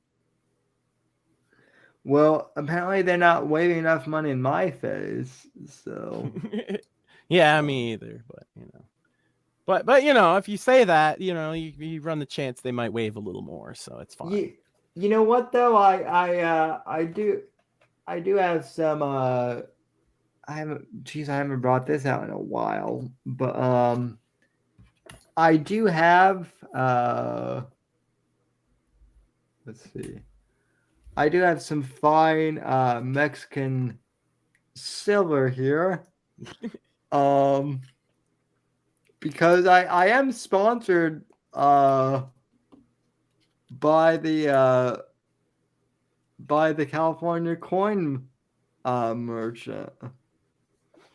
So, but there's nothing that could shake me off of giving them this middle finger come November next year. I can't even fathom a scenario where I don't either vote for Trump legitimately and legally after he wins the primary, which he's obviously going to do, or I have to write his name in.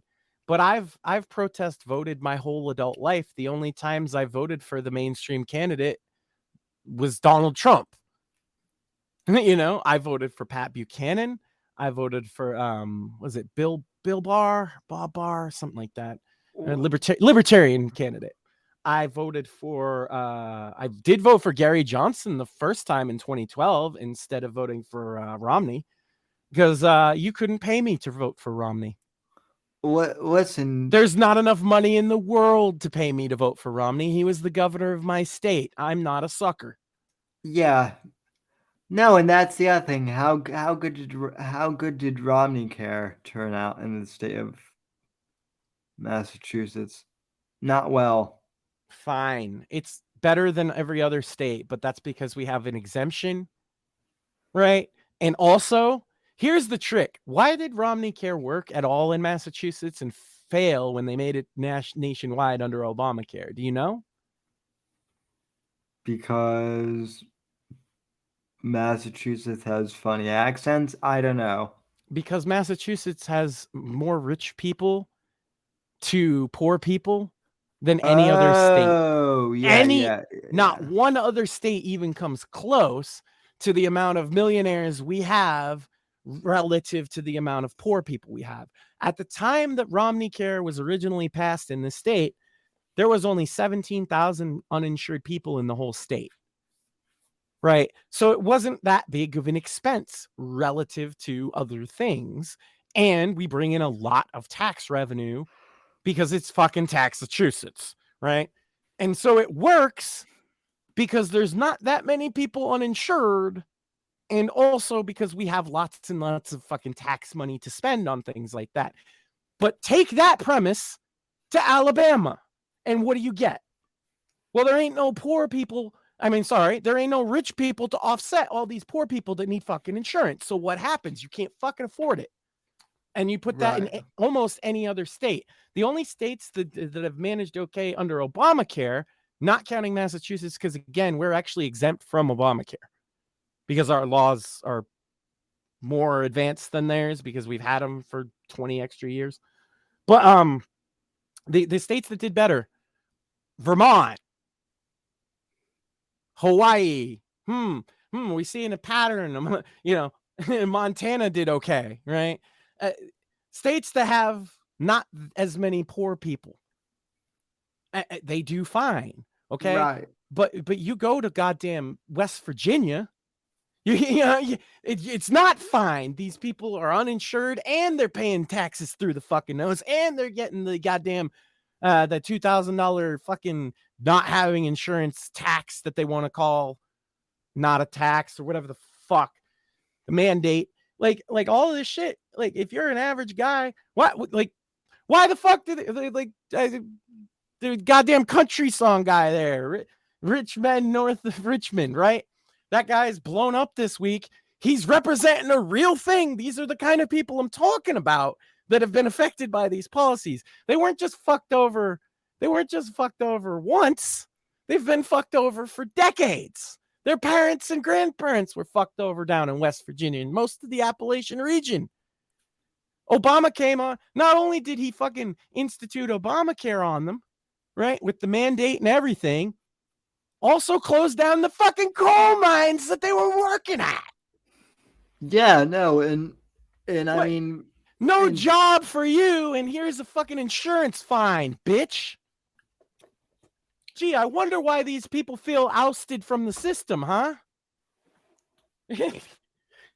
and again, those are the people that Trump is willing to talk to. Yes, he's wealthy, but Trump will actually go down to middle America, the part that, the elites hate. Well, if you read his books, he says it's very important to listen to people no matter their status. Yeah. In business, which translates to politics too, but the book I'm referring to is actually Art of the Comeback. And he's very specific about like people wonder why it seems like I'm in touch with people who come from like lower economic status than me. It's because I listen when they talk to me. Because that's important. It's important to know if you're trying to put a new development in a poor neighborhood, you kind of need to read the room. How is this going to affect everybody here? And a lot of land developers in New York didn't do what Trump did. Trump would have people from the neighborhood come and talk to him. A lot of land developers would just be like, fuck those people. What have all the rich businessmen in town have to say about it? And he tried to work with people. People would say, hey, if you bring this in, it's going to drive up rent, and then we're all going to be driven out, and we're already poor living in a bad part of town. And so he tried to find ways to mitigate this. Again, read his books. I'm not positive that's Art of the Comeback because he's written a lot of books and I've read them all. But read his books and you'll see this kind of stuff. This is what he's talking about. You got to listen to people. And you don't even he says the two key things is to listen to people and to try and paraphrase what they said to you back to them. Yeah, which Trump actually, people always say that Trump like speaks in like Trumpisms and gas, but he's actually very good at common man at speaking like the common man does and reiterating things. Mm. He does. The thing I like about Trump, and this is coming from someone who actually has pretty big vocabulary, is Trump does not use $1 million words. He meets people where they're at. Mm-hmm. And that's a lesson that that's one of the strongest lessons I took from him since I was a kid. Because Yeah. I meet people where they're at. And it's tough. Look, I'm obviously not comparing myself to Trump in this, but being in the entertainment industry as he has been, and I have been, you kind of learn that because you're like, who has some kind of talent for entertainment is completely arbitrary and random, right? It's not necessarily correlated to wealth or anything, right? And so you meet a lot of different kinds of people in the entertainment industry, people that came from a shack in the woods with their 18 siblings and had to fucking share a pair of shoes versus people who got raised in Manhattan with a silver spoon in their mouth, right? You'll meet them both and they'll both be talented people and they'll have very different ways of speaking, very different views on life. And mostly my job was to appease people, right? Yeah. So you got to learn, and some of them think they're better than you, just flat out. Like, yeah, the notion that most people have that celebrities think they're better than you, I can confirm that a lot of them do. A good amount think they're better than you. They think that you're a peasant or Oh, yeah. less than human. And a lot of them don't, right? A lot of them are fucking normal as shit. Like, you'd be surprised which ones are which too. But you learn to meet people where they're at because it's the only way you're going to get things done. Again, him in a situation he's trying to build a development or do some type of business deal. Me, I'm trying not to piss off this fucking rock singer so that we can get him to the show, right? You still got to figure out how to appease him, though. Maybe I have to even appease just a little more. You know what I mean? Yeah. Well, I mean, so I kind of consider podcasting working in entertainment slash news a little bit. Depends on how I like. May not to What I mean is I've worked in the mainstream entertainment field. right. Because yes, Yeah. I don't want to shit on independent because I've been independent for a long time, right? No, But I do get what you mean. What you mean, though? Yeah, I'm not like saying that we work in the exact same thing. Although I will say this, like I have been in rooms with like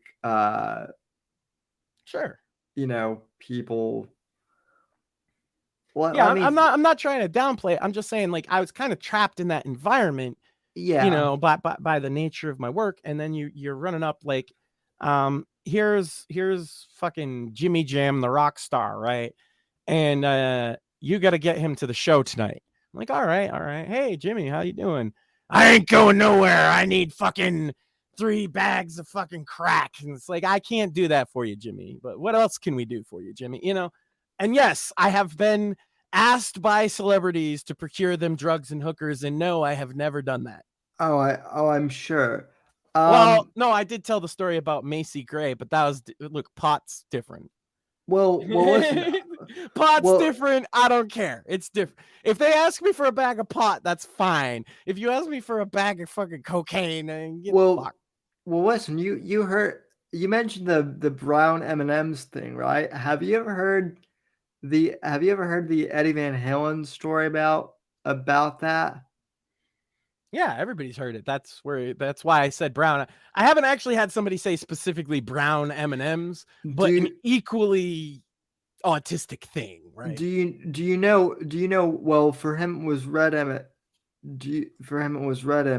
Do you know why? Do you know why Van Halen the band did that though? Nope. Oh, because it's the best flavor. It goes a little deeper than that. Basically, they wanted to make sure that the venue owners actually read through the contract thoroughly so that when it Right. came, See, so that's that- the thing is we never would have taken on that kind of and none of my stuff was contracted, right? yeah, I'm not saying that you, first off, if No. I mean the venue, right? Like there wasn't a contract like that for the venue, right. and probably because of that, like a lot of venues would have been like, oh yeah, well we're not doing that anymore. Like that's but Well, yeah, what's I your get it. favorite flavor of M&M? Peanut. I like the red ones, I love the red ones. but the blue ones are pretty good too. I like the red ones, and then I also like the yellow ones. I hate you guys right now. What about Fruit Loops? I I like the green ones. like the pinkish red ones. Oh, that makes Um, sense. the Yeah, most common- those do slap. The most common requests, though, were nothing like one M&M color. It was usually fucking drugs, hookers. Do you know where the local gay bar is? And I wish I could tell everybody who asked me that one, but I did sign an NDA, so I won't say that. I don't really care who said. I would have just said You would care. You would care. I would have just said this is Boston or this is Massachusetts. You know where. Well, in the early 2000s, there wasn't as many, even here. Really? Did you like the there was a Republican Party platform, obviously in California, and they had to get rid of things like, the original draft had, that the family was natural. They need to get rid of that because you can't say that, right? You can't say that you support the two-parent household. No. They support the family unit. You see, it's just funny to see them sort of like sell out. But then, like, to be honest, can you think of a bigger waste of time than being involved in the Californian GOP? I mean, I thought my time in the LP was a waste. I was gonna say the only thing more of a waste than that is being in the LP at all.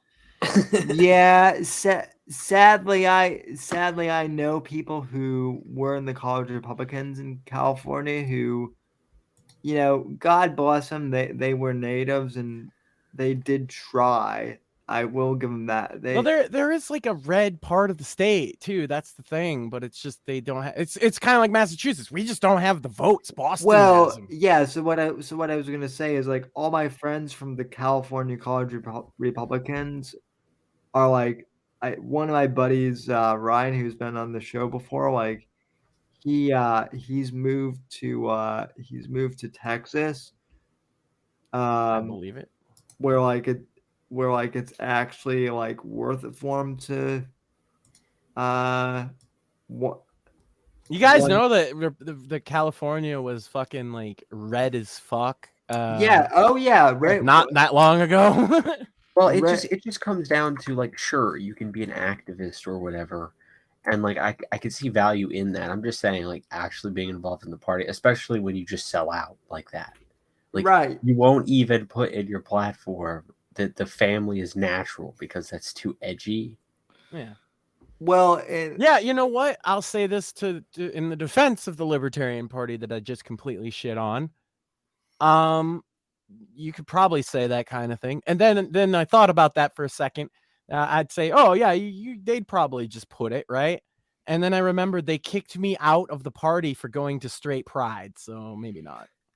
Yeah, well, like that's my point though. But the only incident of a fucking political party in America kicking somebody out for going to a peaceful, lawful protest, by the way.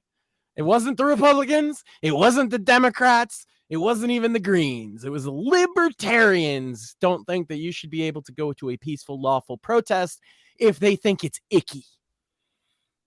Right, because they somehow think that you, Maxine, will make their party look bad and not, but never mind Gary Johnson and his. Never mind the guy stripping on fucking national TV, right? The big fat guy. Never mind that. Yeah. Never mind Joe Jorgensen. Me and Shmuley were just talking about it. We couldn't even remember her fucking name. All we remembered is how big a fucking joke she was. Oh God, yeah. I know. I actually know people who were like, "I'm not voting for Trump or Biden. I'm voting for Joe Jorgensen." And That's the biggest problem with the Libertarian Party. Okay, 2016. The two most unpopular candidates in history were going up against each other, and the Libertarian Party couldn't even pull 5% out of that. You suck. Disband. Disband the party. And then again in 2020, again, two super unpopular candidates, right? You'd say Trump's popular with his base, Biden's popular with his base. Sure, right? But both of them were unpopular generally. And they brought in Joe Jorgensen, and she didn't get 1%. I believe she got less than 1%. So Gary Johnson got like 3%. No, if you have the two most unpopular Republican and Democrat Party nominees of all time, 2 times in a row, and you can't even pull 5% to get yourself made into a big boy party, disband. You suck.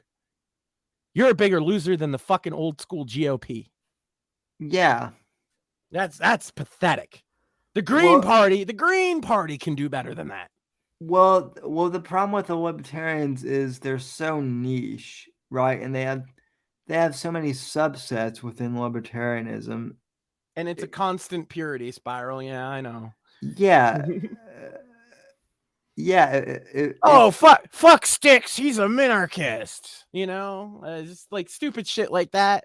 It's like, man, Sticks Hexenhammer is probably the best libertarian advocate you've ever fucking had, and a lot of them despise him. Yeah, look, I don't really understand why what's his name?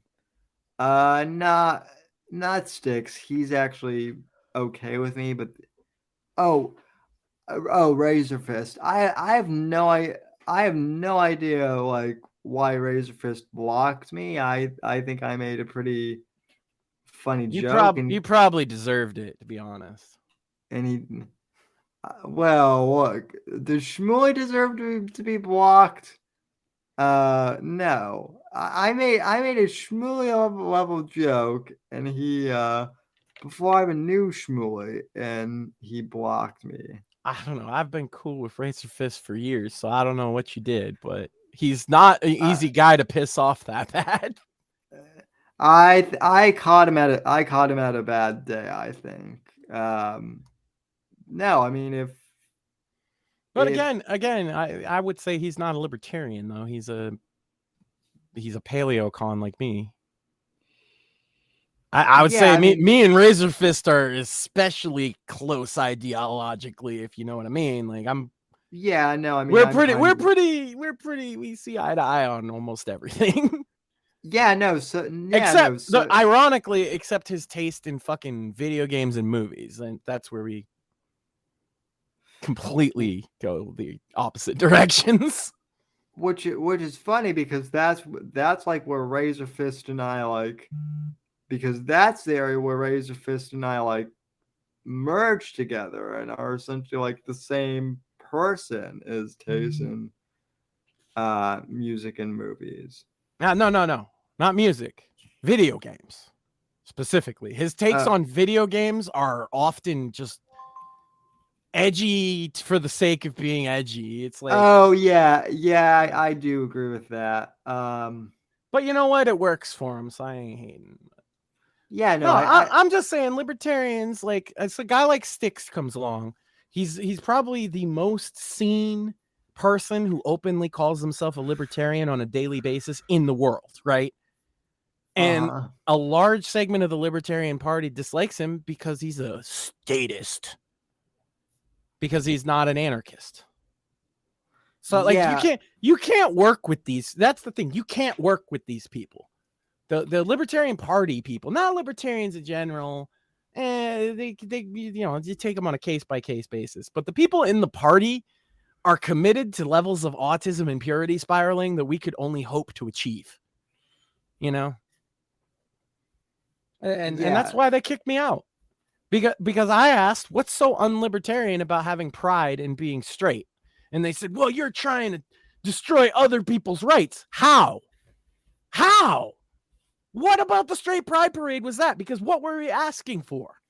And they didn't even know. And I was like, we were asking for S to be added to LGBTQ+. That was the big ask.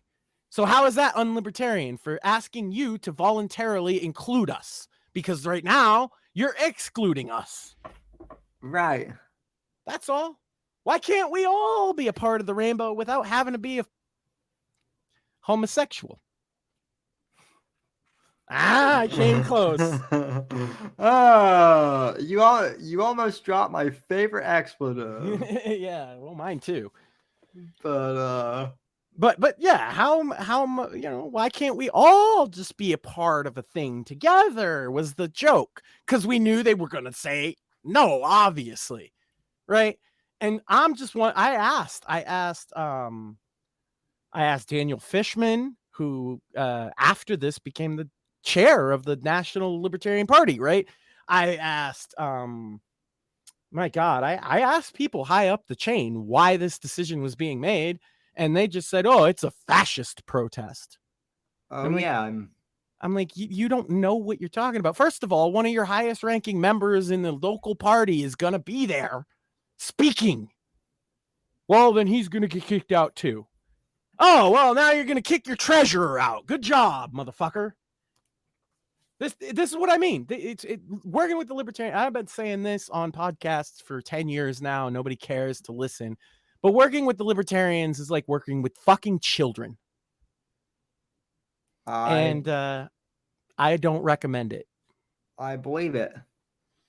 I mean, this is why, like, the thing is after the Reform Party fell apart, right? I didn't have a party. And the closest thing I could come to was libertarians, because me and them are, the irony is 80% overlap, I would say, of ideology. Like 80% of the fucking shit they talk about, I at least have a similar opinion on, right? But they don't care because they only care about that 20%, right? And it's like, okay, so what's the difference? And they're like, well, you want to reform and we want to abolish the whole government.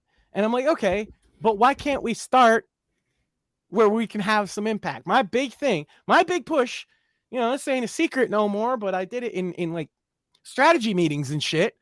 Hey guys, why don't we push against welfare fraud, right? Reduce the amount of spending where everybody can agree that we shouldn't be spending, i.e. people committing fraud, right? That should be our big push.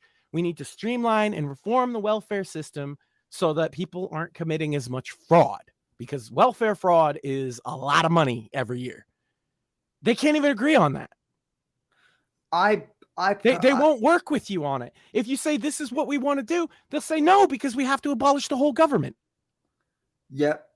No, I made the exact same argument. I'm like, look, there are people who actually need, the welfare system, but surely we can agree that, fraud is bad. Right. Nope, we need to get rid of the whole system. Right. And it's like, okay, but who are you going to sell this to? Do you think the electorate's going to agree with that? And they think it is. The thing about libertarians, the biggest problem that they all have, universally, even the small L ones that I said I wasn't talking about, is that they have this kind of pie in the sky view that one day everyone will just wake up, sheeple. Yeah. And they'll all agree with me, and then we can immediately get everything done, and we'll have Ancapistan, and everybody will behave like they do in my magical thinking. Because the entirety of a libertarian party and most libertarians is premised on magical thinking. And ironically enough, somebody that warned them off of it would be Hans Hermann Hoppe, or even Rothbard would warn people about this magical thinking. But it doesn't matter because the modern libertarians don't know who they are. They think everyone is libertarian. That's right. And everyone's libertarian, but they need to wake up. Right. They need to have a consciousness awakening where they understand that the two big parties are just out to get you, man, and the whole government and taxation is theft. And again, I've always maintained, and I've argued this against literally the smartest and most intelligent ANCAP I know, that you cannot convince that the average person that they are paying more in taxes than the benefits they're getting out of it. Because they are. Right. And that's objective. You can't tell me I'm wrong. You personally watching right now, you are getting more out of the taxes that you're paying than what you pay. Yeah. If you added every little thing that you're getting up and you had to pay for it piecemeal, piece by piece, you are getting more benefit than what you pay. And there's a reason for that. And it's a really important reason. And the libertarians they understand this. It's because we're spending money we don't have. Here's a question for the minarchists out there, right? Minimum government guys. What if we abolish direct taxation and we just inflate the currency to pay for the basic minimum state? I mean, that's about the same as switching to like sales tax only, right? It would be even simpler, right? Simpler, but I think like effectiveness wise, I think it would probably be the same. Yeah, well, like nobody is directly taking anyone's money. The money is just becoming inflated. Right. Well, and then eventually you just cast off that fucking system and start a new one. Yeah. Right. Oh, we don't use that currency. We haven't used that currency in forever. It's like I mean, I paid for it with that currency 2 months ago. What are you talking about? If production is going up, then you're good, right? Yeah. Which I would argue, is pretty much a thing that's almost universal. Like, well, why did I go to the Libertarian Party in the first place? Because I think we need to reduce the size of the government. And so do they. And you think to yourself, well, some of them are weird, but their heart's in the right place. They also want to reduce the size of the government, except they don't. Actually, pro tip, when you meet that libertarian, he actually doesn't want to decrease the size of the government. He just doesn't know it. He thinks he does. He thinks that's what he's really into. But if he was, why is he in the most ineffectual, useless party of all time talking to fucking some weird autistic person? Why wouldn't you do something a little more of like winnerish, right? It's the party. Like the reason that they have, you have an L next to your name is because it means loser.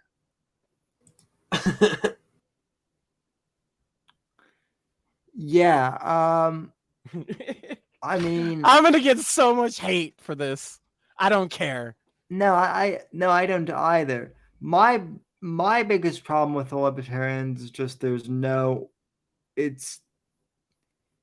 I'm all for individualism as much as anybody, but at some point when you're trying to organize something, you have to come together. Right. And I wrote an article, but Shmuley will remember this. I wrote an article about this back in the day, pointing out that hyper individualism is as bad as hyper collectivism. Right? You get it to such a degree. Yeah, that it's just nonsense and nothing can get done. Yeah, I agree with you. I wrote an article similar to that where it was like, maybe not in the exact same way, but I'm like, all these people who are far left are pretty much like far right and vice versa.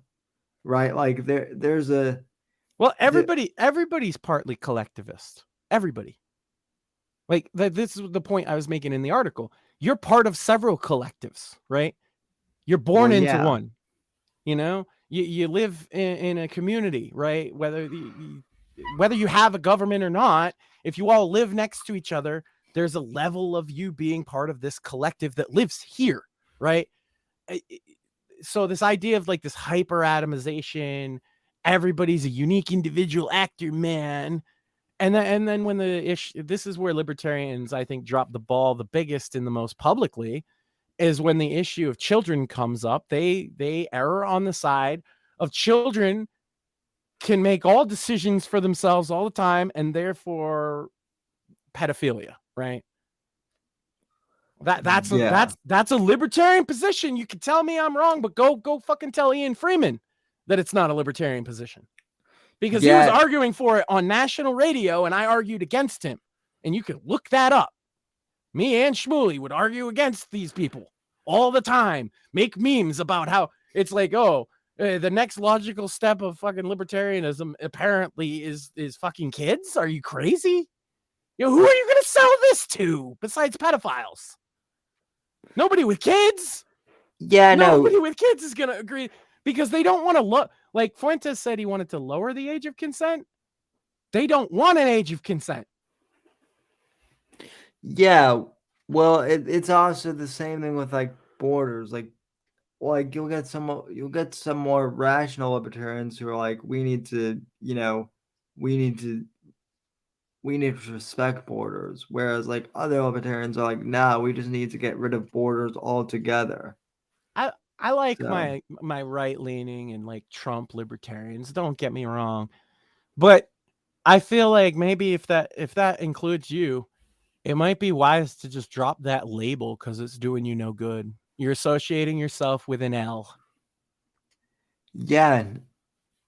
In more ways than one. Yeah, no, I agree. Max, you said you had an article that you wanted to oh God, yeah. pull up. Forgot about that. Hold on. This is from I found this the other morning, and I thought it was so humorous. In fact, we'll probably end with this one because it's funny, right? Unless we got anything else. We've been going nope, not that I can think of. All right. I'm gonna drop the link in the internal chat here so you can see it, and then I'll drop the link in the external chat as well so they can see it. And I will read as much of this as we can get through with all the laughter that's going to occur, because it's pretty epic. This was from HuffPo, and it is called Trump's Plan to Go Full on Fascist If He Wins in 2024, written by Bruce Mayman, Friday, August 11th, 2023, for HuffPo. Former President Donald Trump speaks August 4th at a fundraiser for the Alabama GOP in Montgomery. There are several compelling reasons to keep Donald Trump from returning to the White House, but one reason is more crucial than the rest because its prospect is frighteningly real, despite being wholly antithetical to our nation's founding principles. No, I'm not talking about the latest indictment against him by the special counsel on 4 counts related blah, blah, blah, blah, blah, or the case blah, blah, blah, blah, blah. It's actually something worse if he's elected president again. Trump, by the way, the use of punctuation in this article is atrocious. And some of the spelling too. Trump and his allies are planning a wholesale restructure of the executive branch that would give him sweeping presidential power over the entire machinery of government with near complete impunity. Put simply, every part of the federal government, every agency, every department that has always operated independently from political interference by the White House, that will end. They think the CIA operates, separate from the White House. Okay, buddy. First of all, what this person fails to point out is that all of the branch they're talking about falls under the executive branch. Every agency, every department fall under the executive branch. Right. So he can do that, bitch. I continue. I suppose one should be skeptical of any headline that includes the word Trump and plans, as the Times headline does, but it certainly appears the emperor wants new clothes. Oh my. Do they have any Here's the thing. Do they have any like memes or things they say about Trump that don't involve him being naked, peeing, or pooping? Honest question. Yeah, no, it's come to think of it, it's almost like they've fetishized him that way.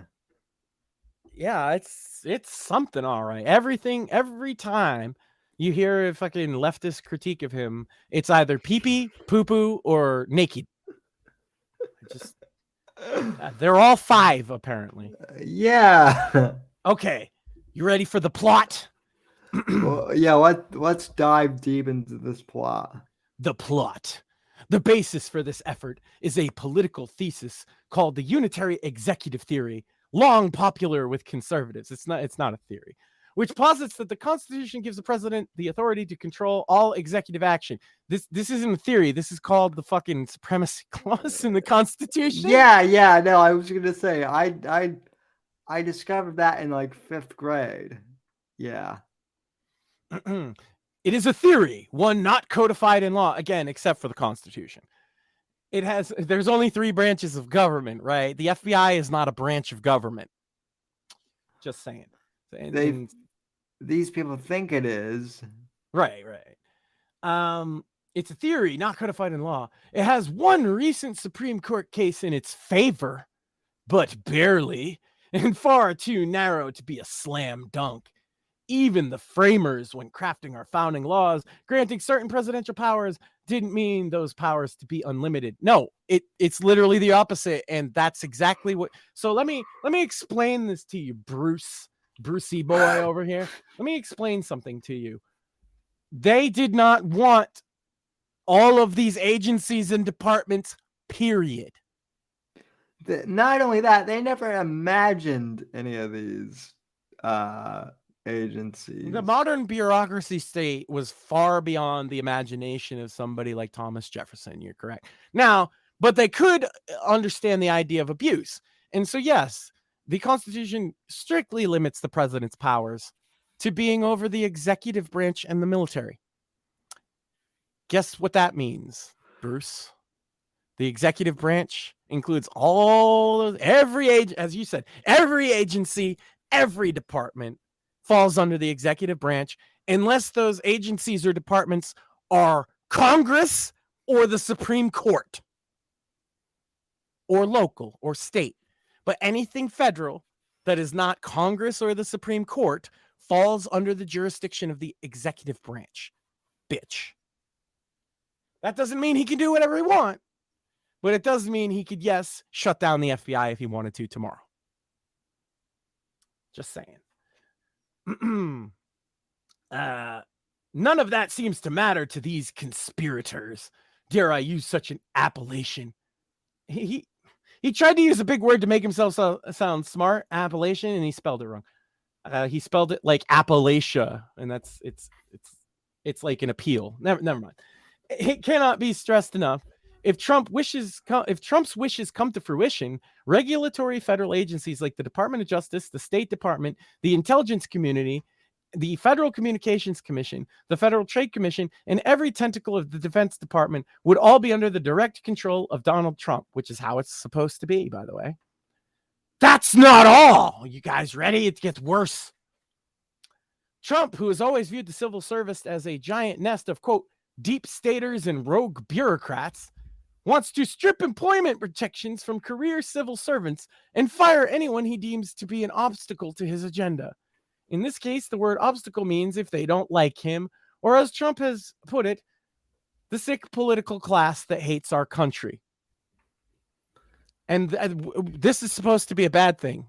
Yeah, I'm like, A, how is Trump wrong? And B, like, why am I supposed to care?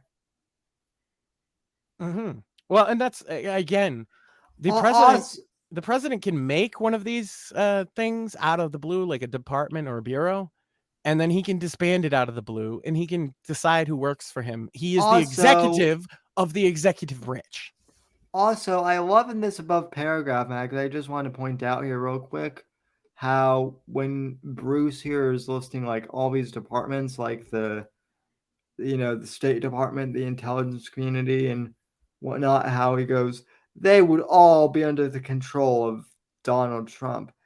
The way he writes that, like, he's writing as if, like, Trump hasn't been president before ever. Like, Right. does But when he was president before, he didn't do all this stuff because he couldn't. And it's like, no, it's because he thought he could. This is the thing. Trump came in as a reformer. Y'all didn't want to let him do any reforms. Guess what? You might get a different Trump this time, is all I'm saying. Yeah. He'll still be a reformer, but I don't think he's gonna be the I think it's gonna be more the art of the comeback than the art of the deal. And anybody who's read both those books knows what I mean. You got good Trump, now you're gonna get angry Trump, right? Yeah, and he's going to do it by whatever means are legally available to him. Which this is Schedule F, a controversial job classification system. It's only controversial to them because they realize that it could be used against them. See, the thing about Schedule F, the left is real fond of it. You know who used a lot of Schedule F? Obama. Yep. He fired every Bush holdover in his administration he could find.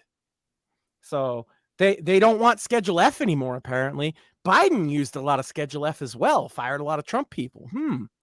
So, yeah, you know what? Let's get rid of Schedule F. I'm down. Let's get rid of Schedule F right after Trump's next term. What was it? Would give Trump the power to fire workers at will, who would then have no recourse for appeals. They don't anyway. His aides drafted the order near the end of his presidency, which he signed but never implemented. President Joe Biden rescinded the order after he used it, by the way. But Trump wants to bring it back, and his aides have identified 50,000 current employees for possible dismissal. Relax. They hope to only fire enough to create a chilling effect that will force everyone else to fall in line. Yeah. When the department has gone rogue against the person in charge, like, I don't know, generals lying to the commander in chief about troop numbers. He has a good case as to why he might want to fire some people. Yeah, exactly.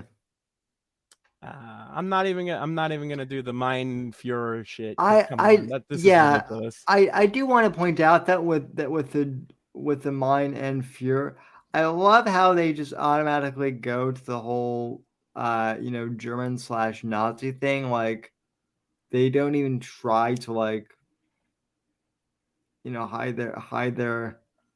Well, this guy's sitting here trying to make a case, right? And he that one line there undermines his whole case. Because it's like, oh, this is more Trump is a Nazi bullshit. Okay. Trump has already shown a propensity for this sort of vindictiveness. Oh, yeah, and Obama wasn't vindictive at all, right? Nope. Biden, I mean, there's no vindictiveness on Biden, huh? Nope, none whatsoever. After being acquitted in his first impeachment, he went on what Vox Media called a, quote, personal replacement tear. A purge, firing and threatening to fire officials he saw as disloyal. Yeah, because he got impeached by people within his administration. Because they were literally going against the guy in charge, trying to derail him from day one. And they'll do it again. And that's this article is them lashing out at the idea that he will not allow them to do this to him again, even if he wins. So if he wins, they're crying that they're going to be fucked, is what it really boils down to here.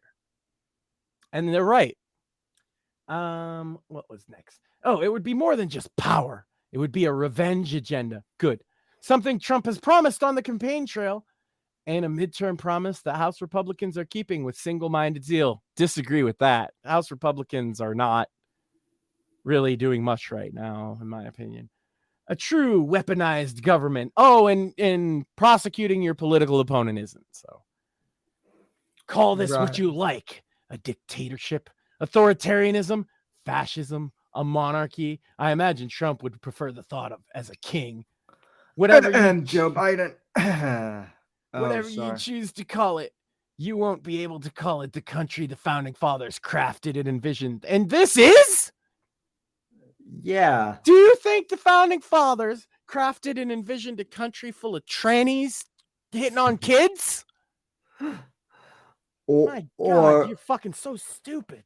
Or the president's son doing deals with Ukraine while snorting coke off the back of underage hookers. Yeah, that's totally what they envisioned. Well, he goes on and you can read it for yourself, but this is like a 10-page article.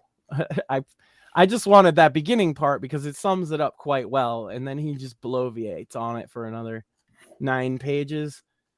So yeah, the left thinks that Donald Trump is going to be not only our guy, but the most effective president on the right that we've ever had. So HuffPo endorses Trump is all I'm saying. Oh, real quick, I do want to point this out. So there's a section called the Puppet Masters here. I'm sharing my screen now, so I don't know if you can see this. Oh yeah. All right. I love how the Puppet Masters here are the Heritage Foundation. Yeah, the America First Policy Institute, which has nothing to do with Nick Fuentes, by the way. He ripped them off. Project. That's like Steve Miller's organization. Yeah, Project 2025.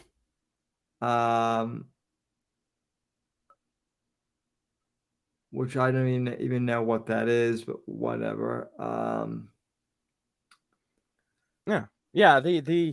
The normal right-wing political think tanks are a grand conspiracy to make Trump a fascist. That's this article's entire premise, and it's like, okay, well, we'll see. We'll see. You guys, and they're putting this out to freak people out, so they hope he gets put in jail. Oh, and also all of talk radio too. Don't forget that.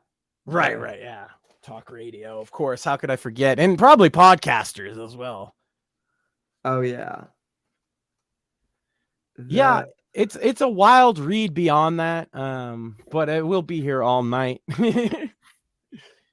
I highly recommend it. That's why I left links for everybody, and share it with your friends, because this, to me, as angry as I was, yelling about the Trump thing earlier, this is the biggest white pill I could have been given. And so thank you, Huffington Post.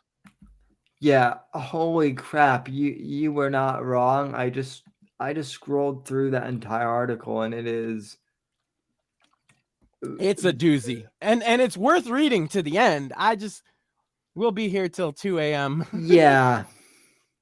No, I mean, even scrolling through it though, for the folks, just, in the way I did, like,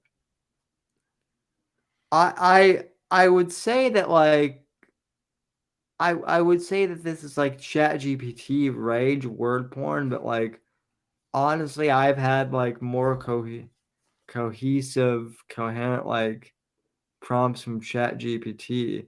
ChatGPT doesn't meander as much as that does. It's kind of like a 10-page overly wordy version of that one video of the broad screaming, "No!" Yeah. Well, that's what I was gonna say. Like, this reads like I don't know. Tumblr was a little after your, it was way after your teenagers, but like I don't know, like, if so, like, when I was in high school, Tumblr was an actual thing, and it was basically like all I know about Tumblr is it's full of porn.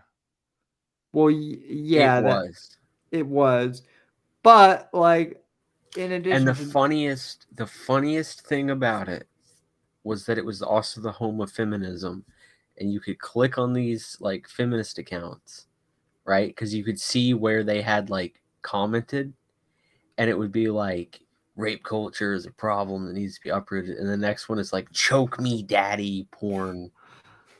Well, but what I Literal, was like, What a stimulating strange rape place porn. this sounds like. but what I was gonna say too though, Max, is like some of my classmates from high school, like, and they were all female, like they basically had like their dear diary, like my boyfriend dumped me today, like, and that's what this sounds like. This post sounds like the meandering, like, I hate this guy. He's mean and he's ugly and It's definitely like blog tier. Yeah, it's not. yeah, but not like even smart blogs here. More like ranty, like never ending, no proofreading You know what type. it reminds me of now that you mention it? It reminds me of the Dick Masterson blog. Oh my god, you're right. Yeah. It has a similar like propensity for using big words to sound smart. Because pro tip, anybody who uses a word like appellation and then spells it incorrectly, didn't know that word before they wrote the article. They looked something up to sound smart. They used a thesaurus. And hey, if you're out there and you're a writer, you know, a thesaurus can come in real handy. But just know, when you use a word that's that uncommon, you're only doing it to sound smarter than you are. Yeah. There's no other reason for it most of the time. Yeah. Because that's an archaic term even for me. And I'm kind of a vocabulary nerd. So, yeah, I knew what it meant, but it's not something I've seen in writing very often. Yeah, and that's the thing too. Like when you know big words, like some of us do, and you hear them like used like inappropriately, like this, God, it's cringy.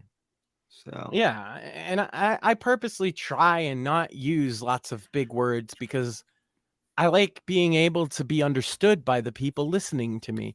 I don't care if they think I'm very smart or not. If they understand what I'm saying, they can make that determination based on what I've said. If I just say big words to try and get them to think I'm smart, they'll probably think I'm an asshole. Because that's kind of what I think about Bruce. He's an asshole. yeah, well, He thinks he's just so fucking smart and he figured out the secret Donald Trump fascism strategy. And it's like, bro, that's literally the supremacy clause of the Constitution, you dumb fuck. Like, have any of these people ever looked at the Constitution at all? Good Lord. They don't. I suspected that it was going to be like this. I mean, this is basically them just crying about the idea that like a president could be elected by the people to do the things that they want, and like you could have full constitutional control. But these same people would say that like FDR was a good guy. Yeah, they all love Right. Lincoln. Yeah.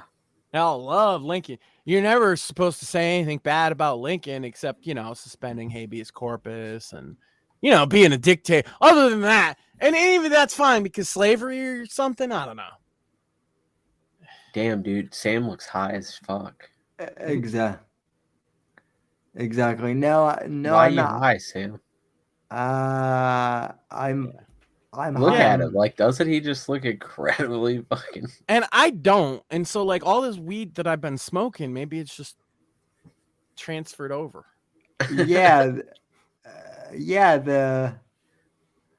Yeah, Max Hold weed on. is so powerful that it's just transferring over here.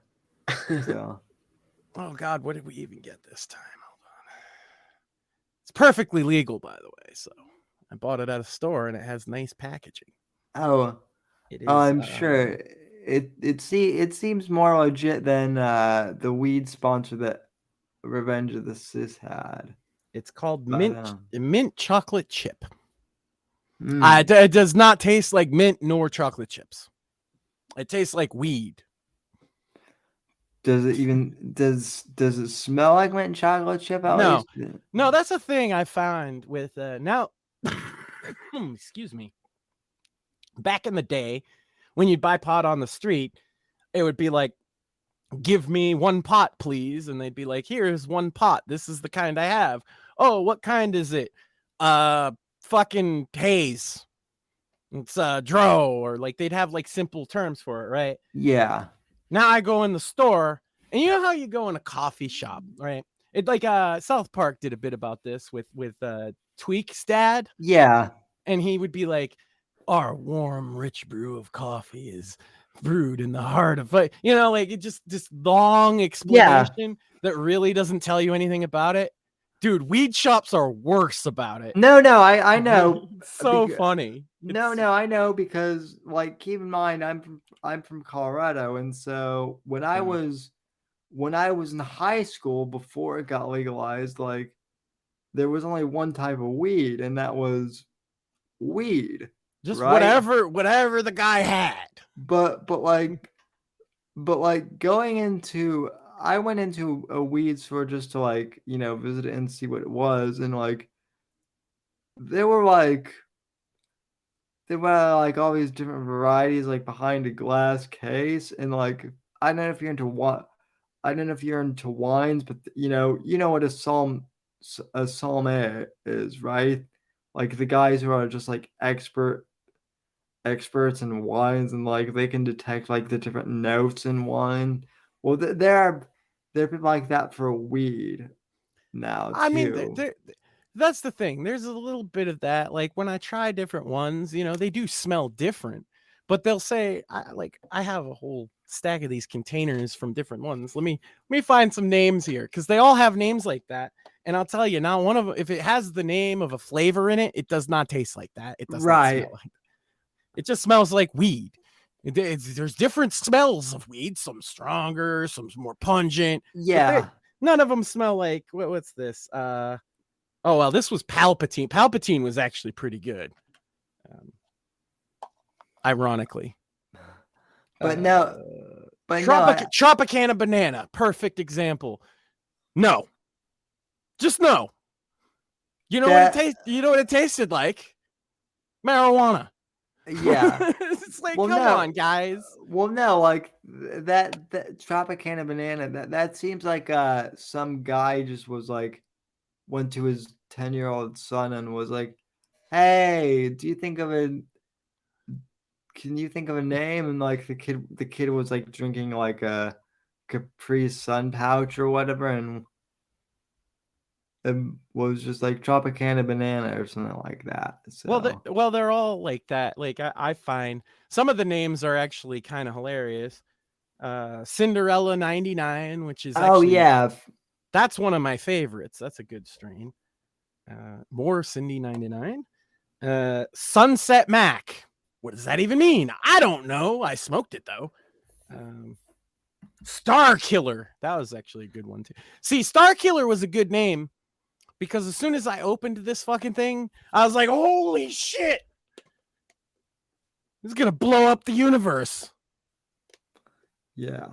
But yeah, they're all stupid names like that. They don't mean much. One of them was called like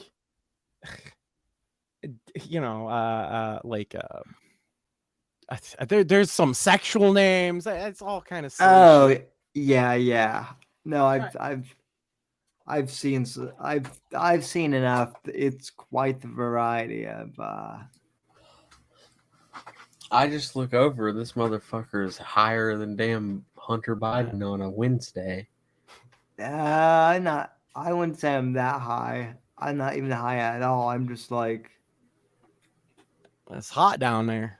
I'm not hot. I'm not high. I'm hot. That's what it is. So true that. Wait a minute. Chat just said that he's not crippled. He's just been that high. True. Maybe. Who knows? As soon as he sobers up, he's gonna get up and be like, "Wait a minute, I'm walking." Yeah. That was the longest high ever. Like that was like 30 years. He's so high he forgot he wasn't crippled. That would be like the ultimate like I would be so like happy and also so pissed. Like, if I was, if I All were, these years. if I were just like extremely high from like birth and like, and then suddenly it just like wore off and I Well, was like, the funniest thing would be if they found out that that's like what cerebral palsy is. yeah, You're just perma-stoned. No, that's the thing. I actually have run across some people like with LSD. You know, you can get on a permanent LSD trip. What? yeah, no, yeah, like that's one of the reasons why I never took acid was because like, what if I like that was one of the things that always like scared me. Like, what if I were to become like one of those people? It's You know? it takes a lot, as I understand it. It's not something that happens to pretty much Yeah, anybody the first time, but like I wouldn't want. The kid I met was when I was a teenager, and he was just fucked, man. He was just gone, and I was like, "When did you take the acid?" And he was like, 6 months ago. And I was like, "And you're still hallucinating, bro?" And he's like, "Yeah, that's I was like, "Yeah, you probably are fucked." That's some good acid, I guess. I don't know. I don't know how that wouldn't kill you at that dose. yeah, It's not the dosage. Well, the thing about LSD is it never leaves your body. yeah. That Okay. no, like I've heard of people like having trips like over, and I've heard of people like not having trips for a while and then just like tripping out randomly Yeah, too. there's the acid flashbacks they call, because the LSD itself stays in your spinal column, and every once in a while it'll get moved into the right position, get into circulation a little bit, and you'll fucking trip out. That's very real for people that do acid. Yeah. Yeah, Yeah, damn. I like Norm Macdonald's talking about it when it was like when I was younger. They said that sometime in the future you could get high again, and he's like, "Well, that's a pretty good deal to me." but It's a yeah, twofer. yeah, but I haven't experienced that, so I think it's just a conspiracy from Big Acid to Big acid. no, that was part of his that was Yeah. part of his bit. So but Yeah. anyway, well oh we do have two comments. One is from Morpheus. He said a while ago, I'm late but I'm here, and his favorite is peanut butter M&Ms. Which, sir, that is sus that you like butter M&Ms. That's all I'm gonna say. But anyway, either of you guys have anything left to bring up? Don't do drugs. I just think everybody should check me out on Twitter at anon 12376301335. I'm gonna need I'm gonna need to start linking your Twitter down, or I'm sorry, your Get a X. get a piece of paper. It's anon. That's ANON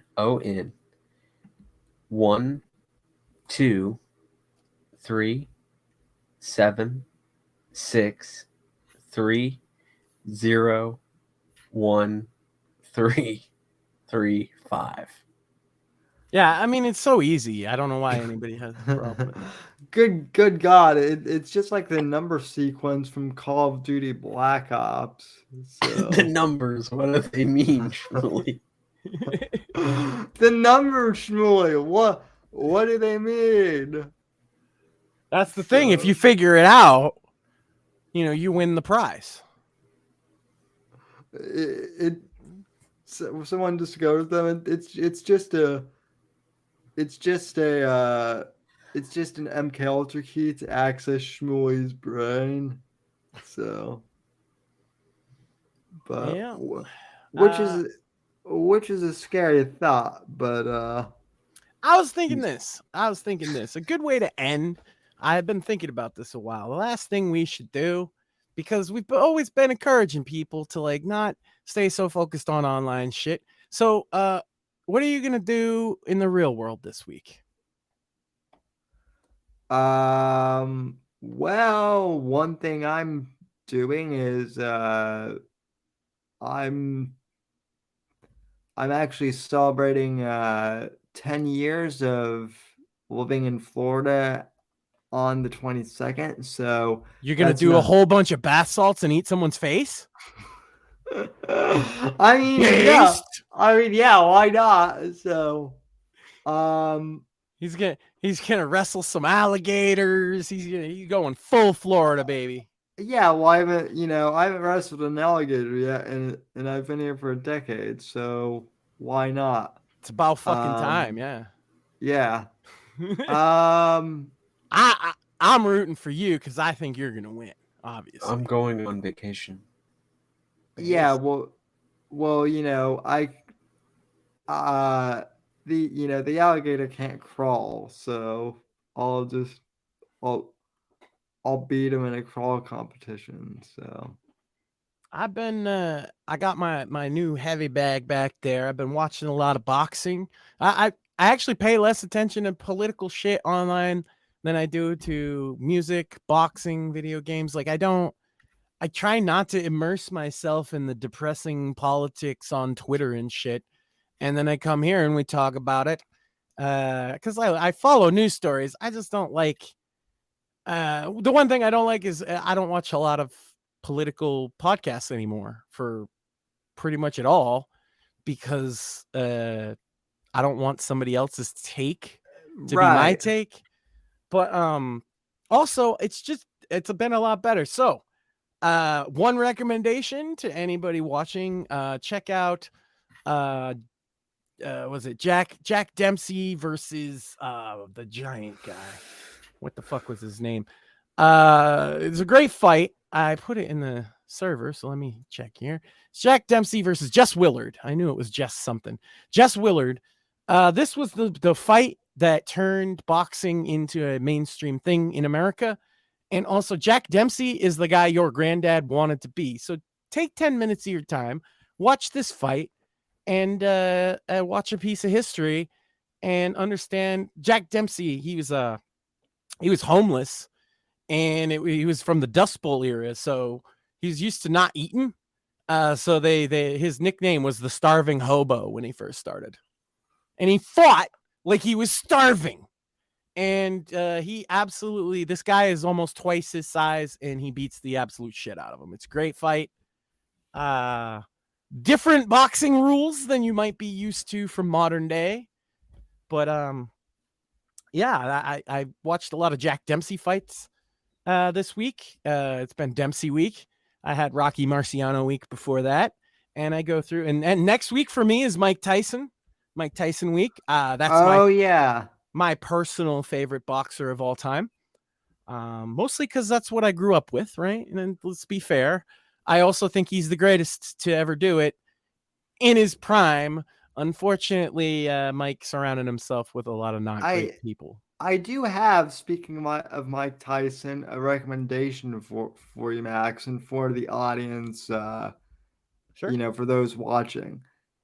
A few of you will know this if you were around for the Apex Gamma era of the show, but Mike Tyson actually had an animated TV show for a bit in which Norm Macdonald. Yes, Mike Tyson's Mysteries is phenomenal. Yeah, Mike Tyson. Unfortunately, I didn't discover until after Norm died, but it is the most absurd, like, comedy. It's fucking. It's hard to even explain what it is. But it's hilarious. It's hilarious, and it's so random, but yeah, it's so random and dumb, but also smart all at the same time. Just check it out. That's my recommendation. If you got to watch something in this week, go watch Mike Tyson Mysteries, and they're each like self-contained episodes, so it's not like there's some big story arc or something. Oh shit, I forgot my bit. Real quick, right? So if I had to challenge Andrew Tate to fight me to criticize him, so I just wanted to preemptively challenge Lizzo to a sumo wrestling match. Well, Max, you're I'm glad we're talking because Hey, I'm the underdog. I'm not gonna lie. well, yeah, but also Max, She like two of me. well, yeah, but also Max, that the only reason why she's two of you is because your heart, Max, is bigoted. It listen, your heart should not have given out. My heart is fat phobic as fuck. And right? well, yeah, That's why I'm out here hitting a heavy bag. I'm fucking running. That was the other thing. I do a lot of running, but I do that every week. Look, all I'm saying, guys, and let's be real, it's guys listening to us mostly. If there's a woman listening, you too. Get out there, do something, lift something, run somewhere, punch something, live life, enjoy things. You can still have a normal, happy life in this fucked up world. I promise you, if you just leave that over there. Yeah. And just go and do something that makes you happy and maybe is good for you. And that's how that's why I say I want to end. Maybe I could refine the formula for this, but I think towards the end we should talk about what we're doing outside of all this political bullshit each week, because we're trying to we have been trying to spread like an optimism that we share, and I think that's one good way to do it. Well, I will tell you one thing I've been doing is writing the second one of these, and that's one thing you could do is read the first one if you haven't. Read the first one. Read a book. I'm actually reading two books, one of which is a graphic novel right now. I'm reading Kingdom Come from DC. I've never read it before, but I've had it in my shelf for years. So yeah. Go out and do something in the real world, folks. Live life inside out, as Dennis Miller once said to me, and he was right. Live life inside out. Don't let the political hacks get you down, because they'll always be there. But just live your life. People were as black-pilled as you are now in 1985. Just so you know. Oh yeah. If you're one of those black pill guys, there were people that thought the end of the world was coming then too, and like it's just always been the case. Yeah. Well, forget 1960. Forget 1985, 1965. That was when the threat of the atomic bomb was actually. The president had been assassinated recently. Yeah, it was pretty dark times in the 60s too. Yeah, talk a black-pilled era, right? And look at the boomers made it all out of that fine. Y'all will make it out of this fine too. Yeah. So make some memories, do some shit, better yourself, and don't spend that much headspace on this shit, because it'll kill you.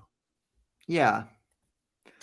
But by all means, please still subscribe to the show, like us. Well, yeah, we're the one. We're the one time a week you can get and dive in, right? You don't want to give up this, just everything else. Turn off all the other political podcasts, but keep this one if you must. So, alrighty, folks. Thanks. No, you must. It's in order.